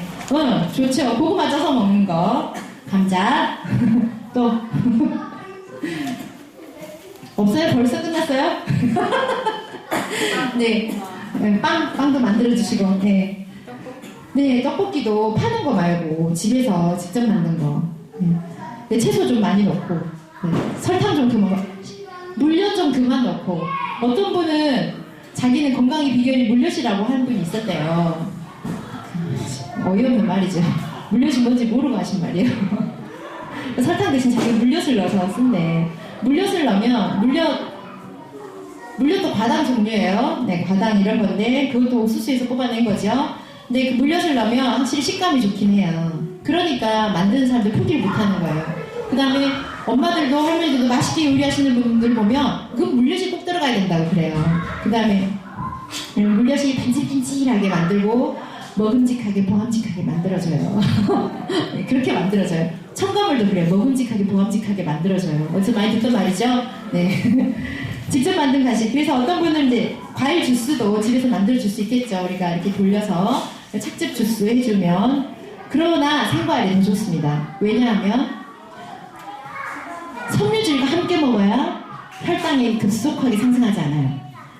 똑같이 당이 들어있지만 껍질과 함께 먹거나 아니면 그러니까 같이 과육을 그대로 먹는 것이 섬유질이 같이 있는 거지, 착즙을 해버리면 섬유질은 빼고 안에 있는 당분만 쏙 빼내기 때문에 그거 가공된 거예요. 어떻게 보면. 그러나 집에서 있기 때문에 가끔은 괜찮은 한 생과일이 더 좋겠습니다. 그 다음에 저작작용. 우리가 생과일을 씹는 것이 그 뇌에 포만감을 주잖아요. 네, 뇌에 포만감을 주게 하거든요. 제가 포도 한 송이를 갈아봤어요. 그러니까 포도 한 송이를 다 갈아서 주스를 내면 진짜 뭐 이만한 한 컵밖에 안 나오잖아요. 그런데 포도 한 송이를 다 먹을 때, 그 다음에 이걸 먹을 때 시간이 어때요? 포도 주스 한 잔 꿀꺽이잖아요. 그런데 포도 한 송이를 다 먹으려면 그만큼 오랫동안 먹잖아요. 그러면 먹으면서 에너지를 소비하게 돼요. 이 먹는 에너지, 기초활동 대사량이라고도 말할 수 있는데 먹으면서 에너지도 소비하기 때문에 그 에너지를 쓰는 거예요. 그런데 주스 엄마가 만들어준 엄마만 고생해요. 주스 만드느라고 엄마만 에너지를 많이 쓰고 주스 먹는 사람은 에너지를 굉장히 저장하게 되는 편이죠. 네, 그래서 직접 씹어 먹는 것이 더 좋겠다라고 말씀드립니다.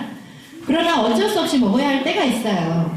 우리가 정말 캠프를 갔거나 교회에서 단체로 어디를 갔거나 했는데 그때는 내가 도시락을 일일이 싸들고 다닐 수 없잖아요. 한 끼라면 몰라도 2박 3일 이렇게 갔는데 거기서 나온 음식은 단체 조리 음식을 할 때는 어쩔 수 없이 조미료 들어갈 때도 있고 우리가 선호하지 않는 재료들 막 햄 같은 거 넣어주잖아요. 아이들 좋아한다고 햄 넣어서 볶음밥 해주고 막 그러시잖아요.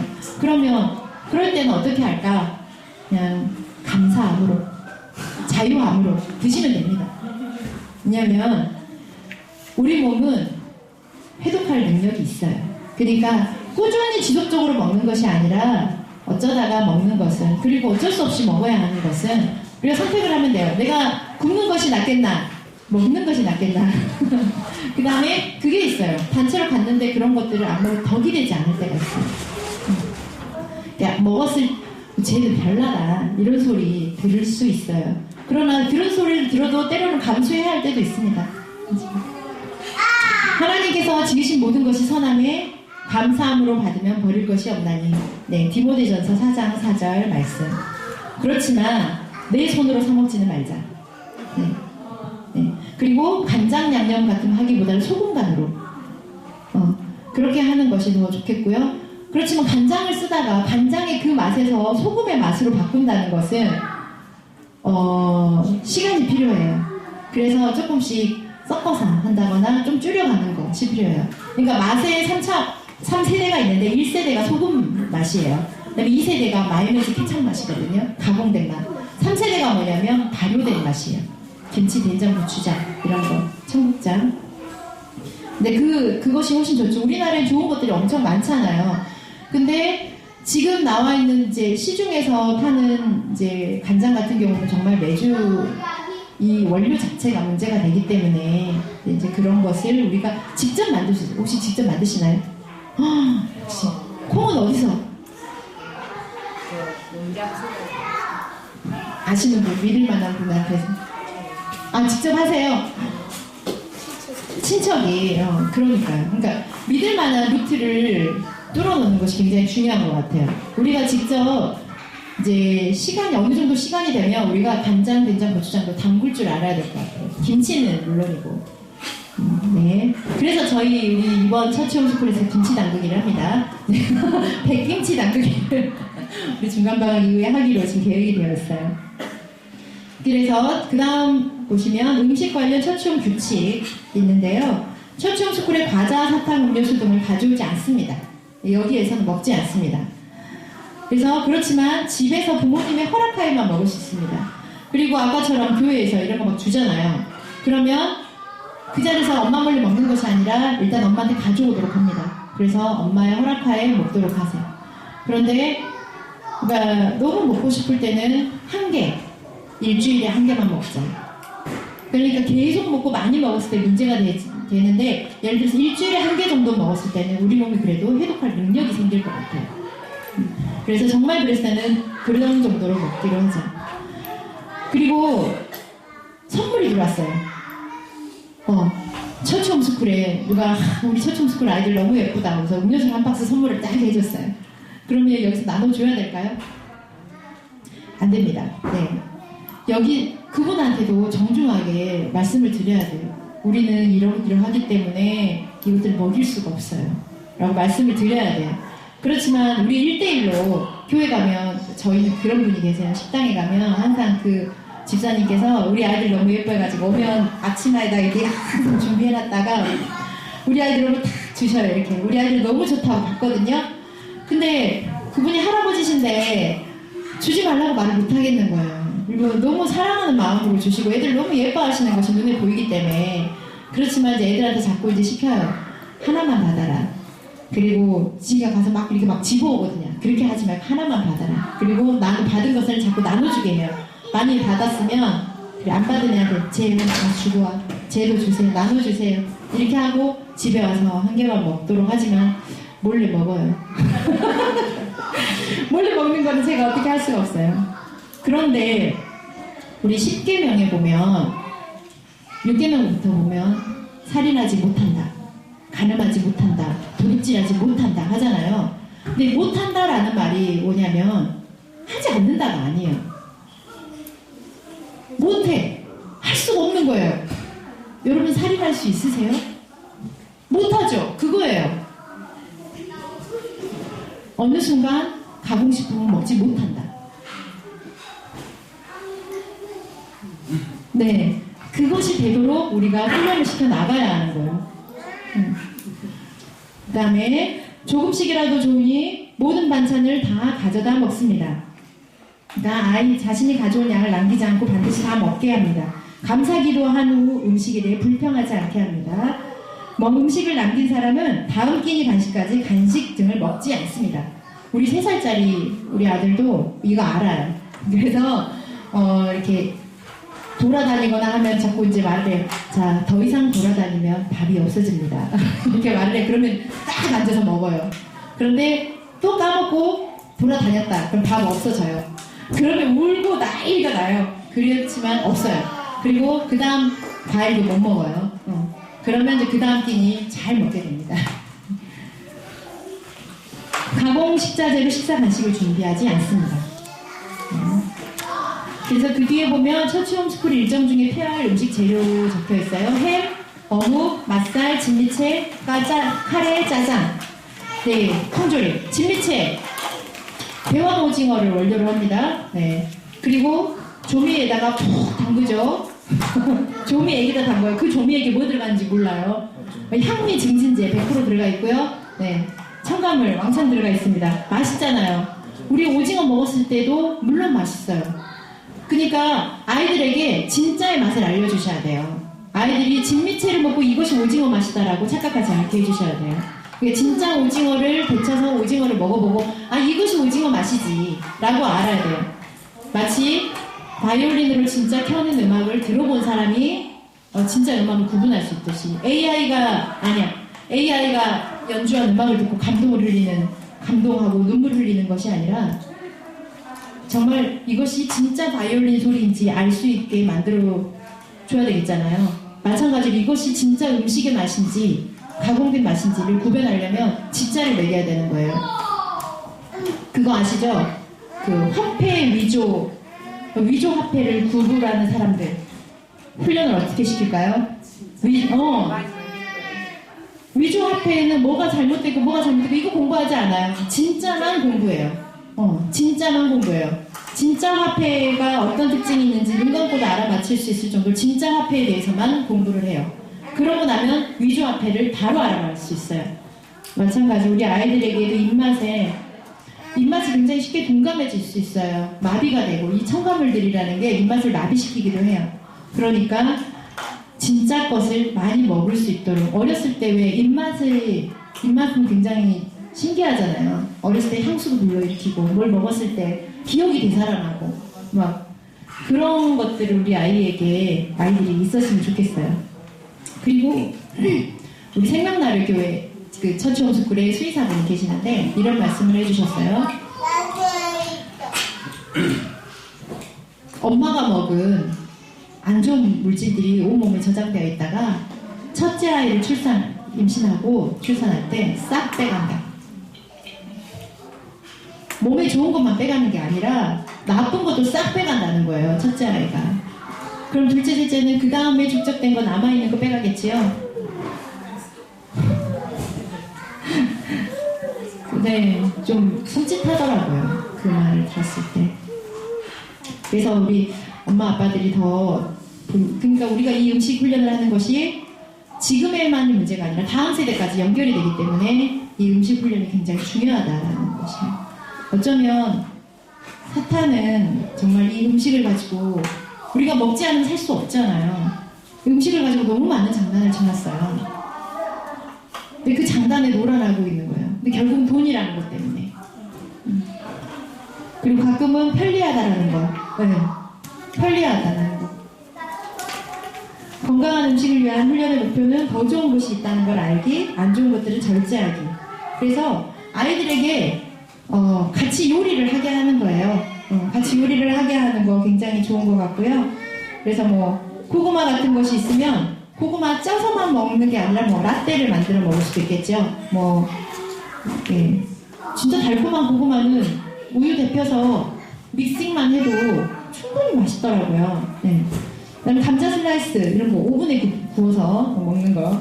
저는 그렇게 한 적이 있었어요. 저는 감자를 쪘었는데 찐감자 먹다가 이제 박스로 사다 보면 질릴 때가 있어요. 그러면 찐감자 굴러다녀요.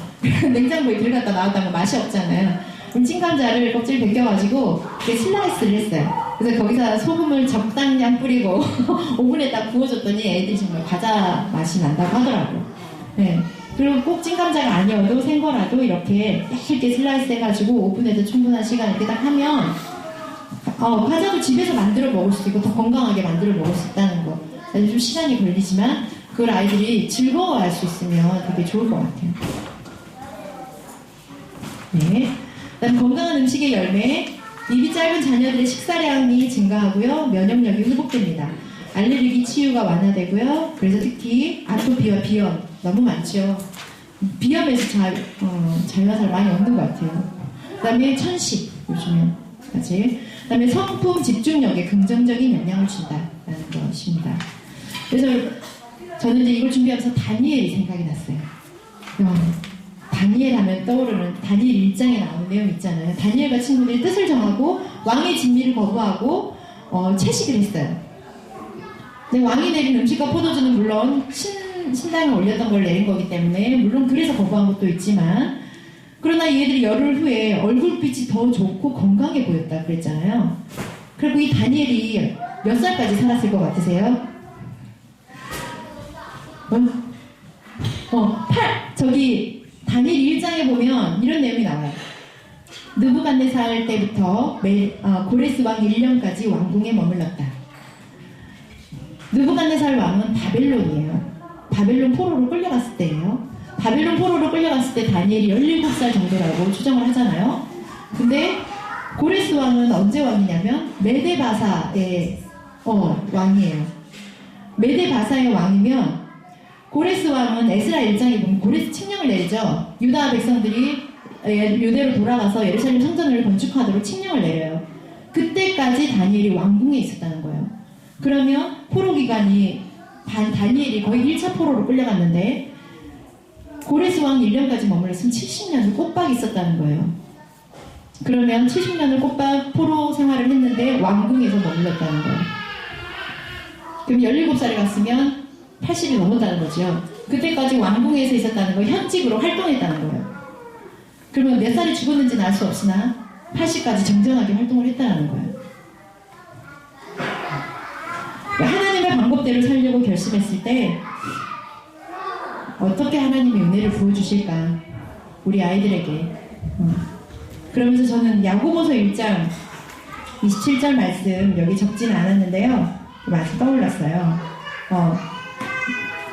하나님 아버지께서 보시기에 깨끗하고 흠없는 경건은 고난을 겪고 있는 고아들과 과부들을 돌보아주며 자기를 지켜 세속에 물들지 않게 하는 것입니다. 어떻게 보면 이 음식 훈련이 자기를 지켜 세속에 물들지 않게 하는 그 훈련인 것 같아요. 네, 여기까지 하겠습니다. 혹시 질문 있으십니까? 네.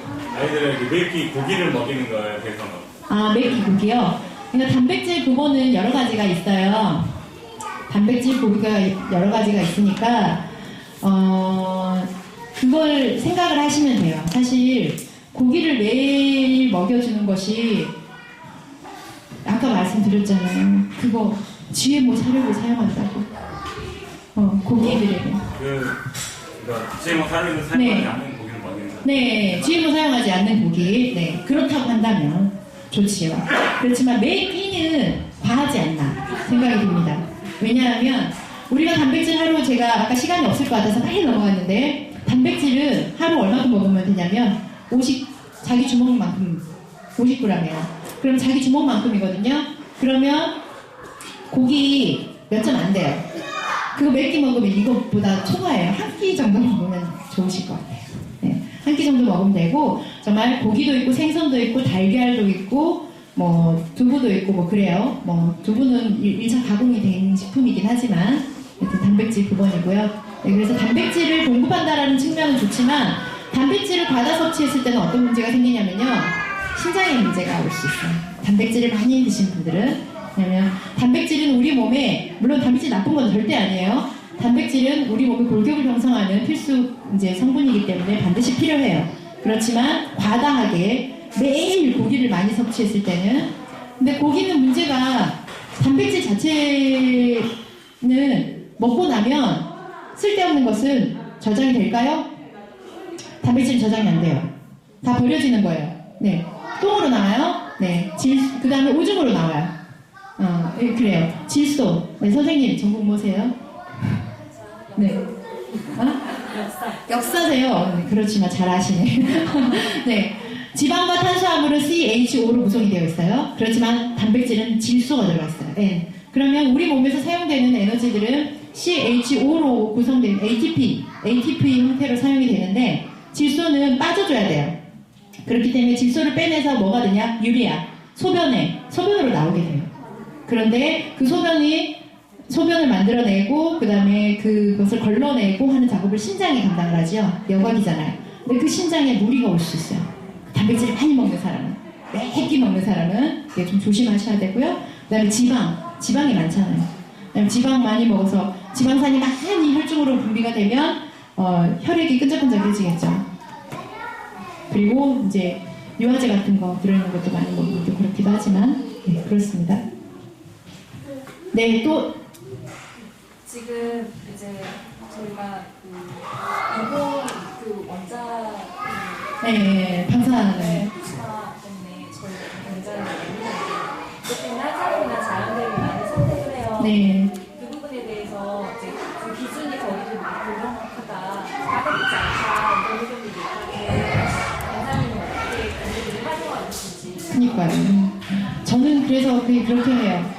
내가 선택해서 뭔가 더 좋은 것을 먹을 수 있을 때는 그 좋은 것을 선택하지만 우리가 선택할 수 없는 것들이 있어요. 공기의 오염이라든지 바다가 오염돼 버린 것, 그거는 우리가 선택할 수 없는 부분들이잖아요. 그리고 일본에서 수입해서 들어오는 고기가 보니까 그렇더라고요. 후쿠시마 쪽에서 잡았어도 저기 홋카이도 가서 팔면 홋카이도로 딱 찍히는 거예요. 그러면 얘네들이 속이면 우리는 알 수 없는 거예요. 그리고 수입자도 알지만 판매자만 아는 거예요. 그렇기 때문에 우리는 선택할 수가 없잖아요. 그래서 그런 것을 먹을 때 감사함으로. 그리고 저는 그 말씀에 위로를 받았어요. 무엇을 먹어도 독이 되지 않게 하시는 은혜. 사도 바울이 그런 은혜를 입었잖아요. 우리가 결국 약을 쓸 때도 그렇잖아요. 이것이 산모에게도 약을 쓸 때도 이것이 득이 될 것이냐 해가 될 것이냐 득실을 따져서 약을 쓰듯이 식품을 선택할 때도 그런 것을 생각하시면 될 것 같아요. 이것을 계속 그래서 먹지 않아야 될 것인가. 저도 한동안 막 그거 터지고 나서 생태를 안 먹었어요. 일본산이잖아요. 거의 생태가 일본산으로 많이 들어오거든요. 근데 지금은 몇 년이 지났잖아요. 온 바다 다 오염됐겠다. 전 세계 다 돌았죠. 그게. 저는 그냥 그렇게 생각해요. 그래서 내가 선택할 수 없는 것에 대해서는 감사함으로, 자유함으로 먹자. 하나님이 예를 들어서 내가 너무 생선을 좋아해서 맨날 생선만 먹는다거나, 그렇지만 저는 그건 안 먹어요. 참치. 가능하면 더 큰 고기보다 작은 고기들이 낫죠. 중금속이라든지 해로운 물질들이 더 큰 고기한테 축적이 되잖아요. 그래서 물론 당연히 참치 통조림은 안 먹지만 그래서 참치 이런 거 저는 잘 안 먹으려고 해요. 네. 그러니까 이 음식이라는 게 결국은 안 좋은 줄 알지만 결단의 문제잖아요. 네. 근데 이게 일상에서 매일의 싸움인데 저 같은 경우는 이걸 정말 결단하고 해보려고 하니까 너무 정제감에 시달리는 거야. 힘들 때 혹시라도 한번 이렇게 밖에서 먹이거나 간단히 먹일 때 정체감이 들고 또 내가 아이를 바라볼 때도 먹는 것마다 그런 시선이 되는 순간 또 자유해지자 하고 가면 완전히 와르르 무너지더라고. 이게 한 번 허용을 하면 뚝이 터지듯이 무너지고 저도 한 번쯤은 외식할까 하면 구주가 다 그렇게 돼버리는 경우가 있더라고요. 그래서 어떻게 풀어나가는지가 되게 중요한 것 같은데 어떻게 하시는지 우리 아이들에게 순종을 시키시잖아요. 순종을 시키면 기준을 정해서 그 기준에 맞지 않았을 때 우리가 훈련을 시키잖아요. 그것처럼 어쩌면 우리가 기준을 정해놓고 부모들도 어쩌면 이 기준에 따르려고 애를 쓰는 것이 아이들에게도 참 본보기가 될 수 있겠다라는 생각도 들고요. 갑자기 바꿀 수는 없잖아요. 그냥 차츰 그러면 그렇게 기준을 정하면 좋을 것 같아요. 우리 외식은 일주일에 한 번만 하자 라든지. 저희들도 외식합니다. 저희도. 그 다음에 가끔 제가 너무 힘들어서 누워있으면 아빠가 라면 끓여줍니다. 가끔. 네. 이 부분은 누구나 가질 수 있는 딜레마입니다. 우리가 하나님의 말씀을 들으면 들을수록 찔리는 건 정상이잖아요. 그죠? 네. 우리가 하지만 그 찔린 거에서 멈추지 않고 행함으로 가게 하기 위해서 우리가 계속 듣는 건데, 행하지 못했을 때 부자연스러운 거는 우리가 병이 내 몸에 들어왔는데 아픈 티를 내지 않아주면 우리가 그 병에 영원히 병들고 그 병으로 인해 죽을 수도 있는 거잖아요. 그렇기 때문에 내가 그것 때문에 아파하고 갈등하고 하는 부분은 자연스러운 현상으로 봐주시는 게 좋을 것 같아요. 네. 근데 초청스쿨이라는 공동체가 그걸 계속 깨워주고 있기 때문에 다시 돌아오실 수 있는 기회가 생기는 것처럼 회복의 기관을 여기서 갖고 계시는 거예요. 병원이라는 곳에서 초청스쿨 갖고 계시는 거예요. 근데 밖에 계신 분들은 이런 게 없기 때문에 거기로 넘어가자 버리는 거죠.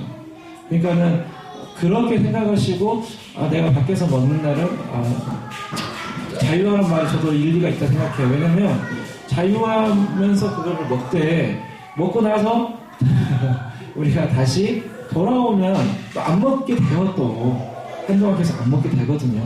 그러니까 그 환경 계속 우리 이 안에서 어쩔 수가 없어요. 우리끼리 부모 모임 할 때도 이야기했잖아요. Already not yet. 이미 오신 하나님이 인해서 우리는 구원을 받았지만 세상은 구원을 이루어야 될 대상들이 있기 때문에 끊임없이 그들과 접촉하면서 우리의 상처가 계속 발생하는 것처럼 우리가 그 환경을 하나님께서 주시는 거죠. 그들을 위해서도 주시는 거고 우리를 위해서도 필요하니까 주시는 거거든요. 그거를 그런 환경이 없어야 된다 생각하는 순간 우리가 더 병들어가죠. 우리만 맞다는 사람들이 돼버리고 그들은 정죄한 대상이 돼버리는 거니까 그거는 바람직하지 않아요. 근데 그 안에서 계속적으로 저도 오늘 들으면서 아까 말한 단백질 부분 들으면서 느꼈던 거는 저 역시도 고기가 있어야 밥이 나왔다 예전에 생각을 했었거든요. 우리 초청 멤버들 알아요. 고기가 나오면 제가 표정이 바뀐다는 거죠. 좋아하니까. 근데 제가 이번에 동물윤리 관련해서 지금 리포트를 쓰고 있는데 대단히 무거워요, 마음이.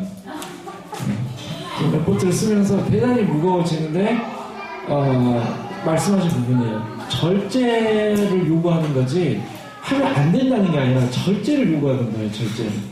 근데 사회는 반대로 보여요. 무절제를 하게 만들려고 있어요. 자원은 할점돼 있는데 무절제한 삶을 살기를 원하는 거예요. 왜냐하면 그래야 돈을 벌거든요. 그들은. 그러니까 이 부분으로 읽을 줄 알아야 돼요.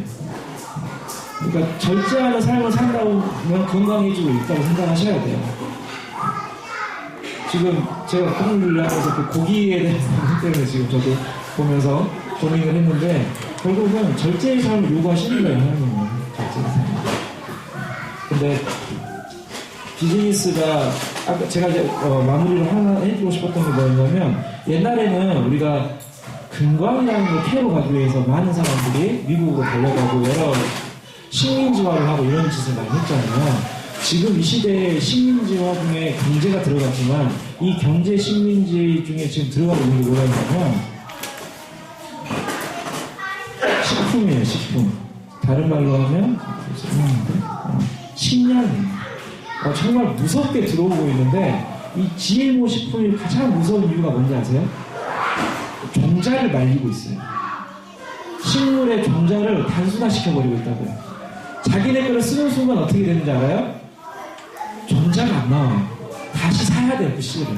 다시 그 씨를 사야만 그 식량을 생산해낼 수가 있어요. 종자가 없어지게 하고 있어요, 종자가. 21세기의 금광이거든요. 그래서 어떻게 돼요? 이거는 자기네들이 통제만 하면 금은 한정돼 있어. 하지만 식량은 계속 생산해낼 수 있거든요. 완전히 지금 그걸로 이 사람들이 다국적 기업들이 지금 접근하고 있어요. 그러기 때문에 무서운 거예요. 정말 무서운 거예요. 식량을 통제할 수 있다? 이건 진짜 하나님 되는 거예요, 이 사람들이. 그러니까 그 생각을 갖고 들어오고 있다고요. 종자를 말리고 있어요. 그러면서 지금 모든 세상의 종자를 말리고 있어요. 자기들 다 갖고 있고 그런 식으로 가고 있어요. 그러니까 이런 부분들을 인식하셔야 돼요. 그래서 우리가 이 먹는 거 절제하고 일단 사실 좋은 거 먹이는 거 중요해요. 하지만 첫째는 절제의료예요. 첫째는 절제의료.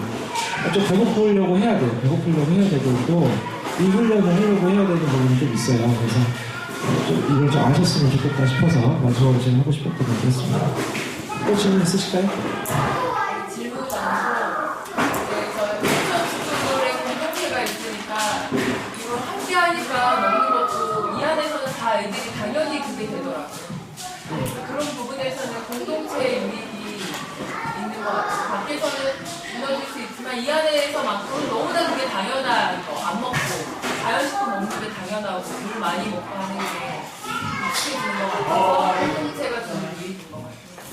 네, 맞습니다. 너무 감사합니다. 정말 여러분들이 이렇게 계속 그리고 저희도 지금 하나씩 추가하고 있는데요. 이번 우리는 도라지 배치 공동체에서 사서 같이 공동 구매했고 이번에 또 우리 포도즙 공동 구매하고 있고 점점 우리 안에서 이제 조금씩 확장이 나고 있어요. 그래서 좀 검증된 것들을 파악을 해서 좀 더 좋은 것들을 먹이려고 노력을 하고 있는데 지금 동명교회도 이번에 직거래 장터 한번 했었죠. 네, 그런 걸 통해서 좀 루트를 파악하면 좋아요. 제가 미 선생님한테도 이번에 말씀을 드렸는데 우리가 그런 데를 통해서 좀 건강한 먹거리들을 하고 있는 그 장로님들, 권사님들, 목사님들의 그 것을 파악해 놓으면 나중에 저희가 그런 데를 좀 거래처를 이용하면 좋아요. 지금 월광교회도 하고 있기 때문에 지금 그 거래처들을 좀 파악을 하셨거든요. 네, 저희도 죄송합니다. 배대교회, 은광교회도 하고 있고 네. 아직 한단 말은 못 들었지만 하려고 거의 할 거예요. 안 하나 아직은? 죄송합니다. 홍보였습니다. 아직까지는 월광교회하고 동명교회 가고 있습니다. 배소리요. 왜 계속 월광이라고 하죠? 제가 베델교회를 자꾸 사실 월광도 모르겠어요. 네. 일단 확실하게 파악된 곳은 좀 동명교회하고 베델교회 하고 있어요. 근데 이거를 지금 제가 예전에 그 먹는 거에 대해서 수고로움을 아이들이 알았는지 만드는 것도 그렇지만 이거에 대한 부분에 대해서 경험을 했을 때 이 아이들이 이게 하나 소중함을 느끼면서 이렇게 먹을 수 있다고 얘기했잖아요. 근데 이런 것들을 설치하면서 이 계획 가운데 혹시 이런 걸 보통 대안학교 하면 중고등학생들은 그런 뭐 농사를 지어볼 수 있는 것들에 대한 경험들을 하게 하거든요. 네, 맞아요. 지금 저희도 좀 가까운 곳에 원하고 있고요. 지금 알아보고는 있는데 그것까지는 아직 도달하지는 못했어요. 근데 지금 말씀하신 부분은 제 지향점 중에 하나예요. 사실 우리 교회가 지금 여기 좀 공간을 넓혀가고 있는데 제 나중에 좀 장기적인 비전으로 이번 저도 제시하고 싶은 부분 중에 하나예요. 사실 여기 지역을 위해서도 필요하거든요. 그런 공간들이 있으면 관심을 가져요. 분명히 그 가정을 가지고 있는 사람들, 깨어있는 분들은 텃밭이나 이런 것들을 정말 원하거든요. 그래서 저도 원칙적으로 이 시대에 왜 우리가 많이 약해지는가, 생명을 다뤄볼 기회가 없어요. 생명을 다룬다고 하는 게 뭐예요? 결국은 그냥 그 반려견 정도, 반려동물 정도만 다루고 있잖아요. 그러다 보니까 과잉 사랑을 해버려요, 반대로. 그들에게 너무 많은 오히려 오버하는 표현을 해버리다 보니까 사람에게 해야 될 것들까지도 그들이 가져가 버리는 어떤 문제점들이 나오면서, 근데 우리가 다양하게 식물도 키우고 다양한 동물들을 접할 수 있는 환경이 다시 된다면 그런 거 깨질 것 같아요. 지금 너무 독과점이야, 개와 고양이가. 그러면 엽지 않는 것 같아요. 그러니까 미래에는 식량 난도 생길 수 있어요. 바로 옵니다. 100%입니다. 예를 들어서 이런 다국적 기업이 음식을 안 풀어버릴 수 있고요. 이제 그다음에 이제 이렇게 GMO를 만들었고 그다음에 뭐 열심히 했지만 하나님 허락하시지 않을 수도 있는 그냥 환경도 있겠지만 그래서 어쩌면 농부가 되는 것도 굉장히 좋은 일인 것 같아요. 그래서 아이들이 내가 어디 가서 무인도에 떨어져도 뭔가를 하나를 심어서 키워낼 수 있는 그런 능력을 가진다는 것도 굉장히 중요한 것 같아요. 근데 저도 식품을 전공했지만 전에 같이 일하던 그 박사 중에 한 명이 그랬어요. 자기도 나중에 나는 자기 식량 자급자족하고 싶다. 식량을 자급자족할 수 있는 거 굉장한 능력이에요. 그래서 그 식량 자급자족을 할 수 있는 그 공동체에 나아갈 수 있다면 정말 가장 좋은 지향점이 아닐까 그렇게 생각합니다. 네, 이 부분 때문에 제가 한 가지만 제가 오늘 좀 번외인데요. 여러분 요새 농민 기본소득이라는 것들이 나오고 있어요. 이게 뭐냐면 농업을 한다는 자체만으로 그 대가를 인정해 주는 거거든요. 혹시 이런 것들에 대해서 혹시 들을 기회가 있다면 좀 적극적으로 들으세요. 이게 절대 사회주의의 개념이 아니에요. 우리가 우리의 식량을 지키려면 이런 게 반드시 필요해요. 우리 여러분들이 농촌을 들어가고 싶어도 농촌에 왜 못 들어간지 아세요? 나오는 수입 단가가 너무 낮아요. 네, 너무 낮아버리니까 그거는 생업이 안 돼요, 생업이. 그러니까 이런 농민 기본소득과 같은 어떤 이런 체계들이 잡혀야만이 우리들이 정말 방금 말하고 있잖아요. 이런 꿈꾸는 것들이 있지만 실제적으로 지금까지 산업화 사회로 가길 원했기 때문에 의도적으로 농업을 죽였어요. 그 결과물이에요, 지금 현재 우리들은. 그러다 보니 우리 농업이나 생물에 대해서 너무 무능력해졌잖아요. 그죠? 그래서 이런 농민 기본소득이나 이런 부분들에 좀 관심을 가져주시고 어떤 그런 것들에 대한 기사들이 나오면 반대하는 분들 분명히 많아요. 왜냐면 도시화가 더 되길 원하시는 분들도 많거든요. 우리나라 자동차 강국인데 자동차로 먹고 살아요. 전자 강국인데 전자로 먹고 살아요. 이렇게 생각을 해요. 지금까지 통했지만 앞으로는 그렇게 했다면 우리나라가 망할 수밖에 없어요. 왜냐면 먹고 사는 문제 해결이 안 되니까. 먹고 사는 게 해결이 안 되니까. 그래서 이런 부분도 관심을 많이 가져주세요. 네, 오늘은 그럼 여기까지 하시고요. 너무 긴 시간 동안 너무 고생하셨습니다. 같이 오늘 좀 기도하고 마치면 좋겠는데요. 좀 우리가 오늘은 좀 같이 기도할게요. 왜냐면 국가적으로 좀 기도를 해야 될 것 같아요. 우리나라가 지금 뒤에서 GMO 표현, 표기 자체를 판매하고 있잖아요. 이미 기업에 먹혀있는 거예요. 아시다시피 GMO 이슈가 됐을 때 결국 통과가 하나도 안 됐어요. 왜 그럴까요? 기업들이 꽉 잡고 있기 때문이에요, 국회의원들은. 그래서 우리가 좀 국가적으로 지금 당장의 손해를 두려워하지 않도록 조금 궁극적으로 나라가 살아가려면 좀 손해가 필요하거든요. 또 우리들도 절제가 필요하고요. 그래서 조금 우리가 이런 부분들을 같이 좀 국가를 위해서 같이 기도했으면 좋겠고요. 그리고 우리 자녀들을 위해서 가정에서 만약에 한 끼를 같이 먹었다면 이제는 좀 한 끼 반, 두 끼만이라고 가정에서 같이 먹도록 한번 노력하는 가정이 될 수 있도록 그래도 노력했으면 좋겠습니다. 네, 너무 감사하고 우리 다 같이 기도할게요. 네, 같이 기도하겠습니다. 하나님 감사합니다. 하나님께서 오늘도 아버지 저희 가운데 이렇게 아버지 음식 준비를 시켜주셔서 너무나 감사합니다. 하나님 그런 아버지 정말 너무나 국가적으로 어려운 게 많습니다. 하나님 정말 함께 해주셔서 이 국가가 정말 아버지 100년 되기를 꿈꾸게 하시고 1000년 되기를 꿈꾸게 하여 주옵소서. 아버지 정말 하나님이 원하는 나라가 되기를 원합니다. 하나님 돈이 좌지우지하는 나라가 아니라 아버지 생명이 좌지우지하는 나라가 될 수 있게 도와주시옵소서. 아버지 정말 저희들이 생명을 볼 수 있는 눈을 키울 수 있게 도와주시고 어떻게 이 나라의 생명이 이 새로 태어나는 나라의 다음 세대들의 생명이 보존될 수 있을지 아버지 이걸 볼 수 있는 나라가 되게 도와주시옵소서. 하나님 문재인 대통령을 축복합니다. 아버지 인도하여 주옵소서. 그 밑에 있는 동료들을 축복합니다. 아버지 인도하여 주옵소서. 아버지 함께 해주셔서 우리 가정들이 아버지 깨어서 아버지 우리 가정들이 한 끼를 먹었다면 이제 두 끼를 같이 먹을 수 있는 가정이 되게 도와주시고 아비가 중심이 되어서 아버지 함께 먹는 정말 식구가 되게 하여 주옵소서. 아버지 정말 입이 모이는 자리가 되게 도와주시고 채워지게 도와주시옵소서. 아버지 함께 할 수 있게 해주시고 아버지 정말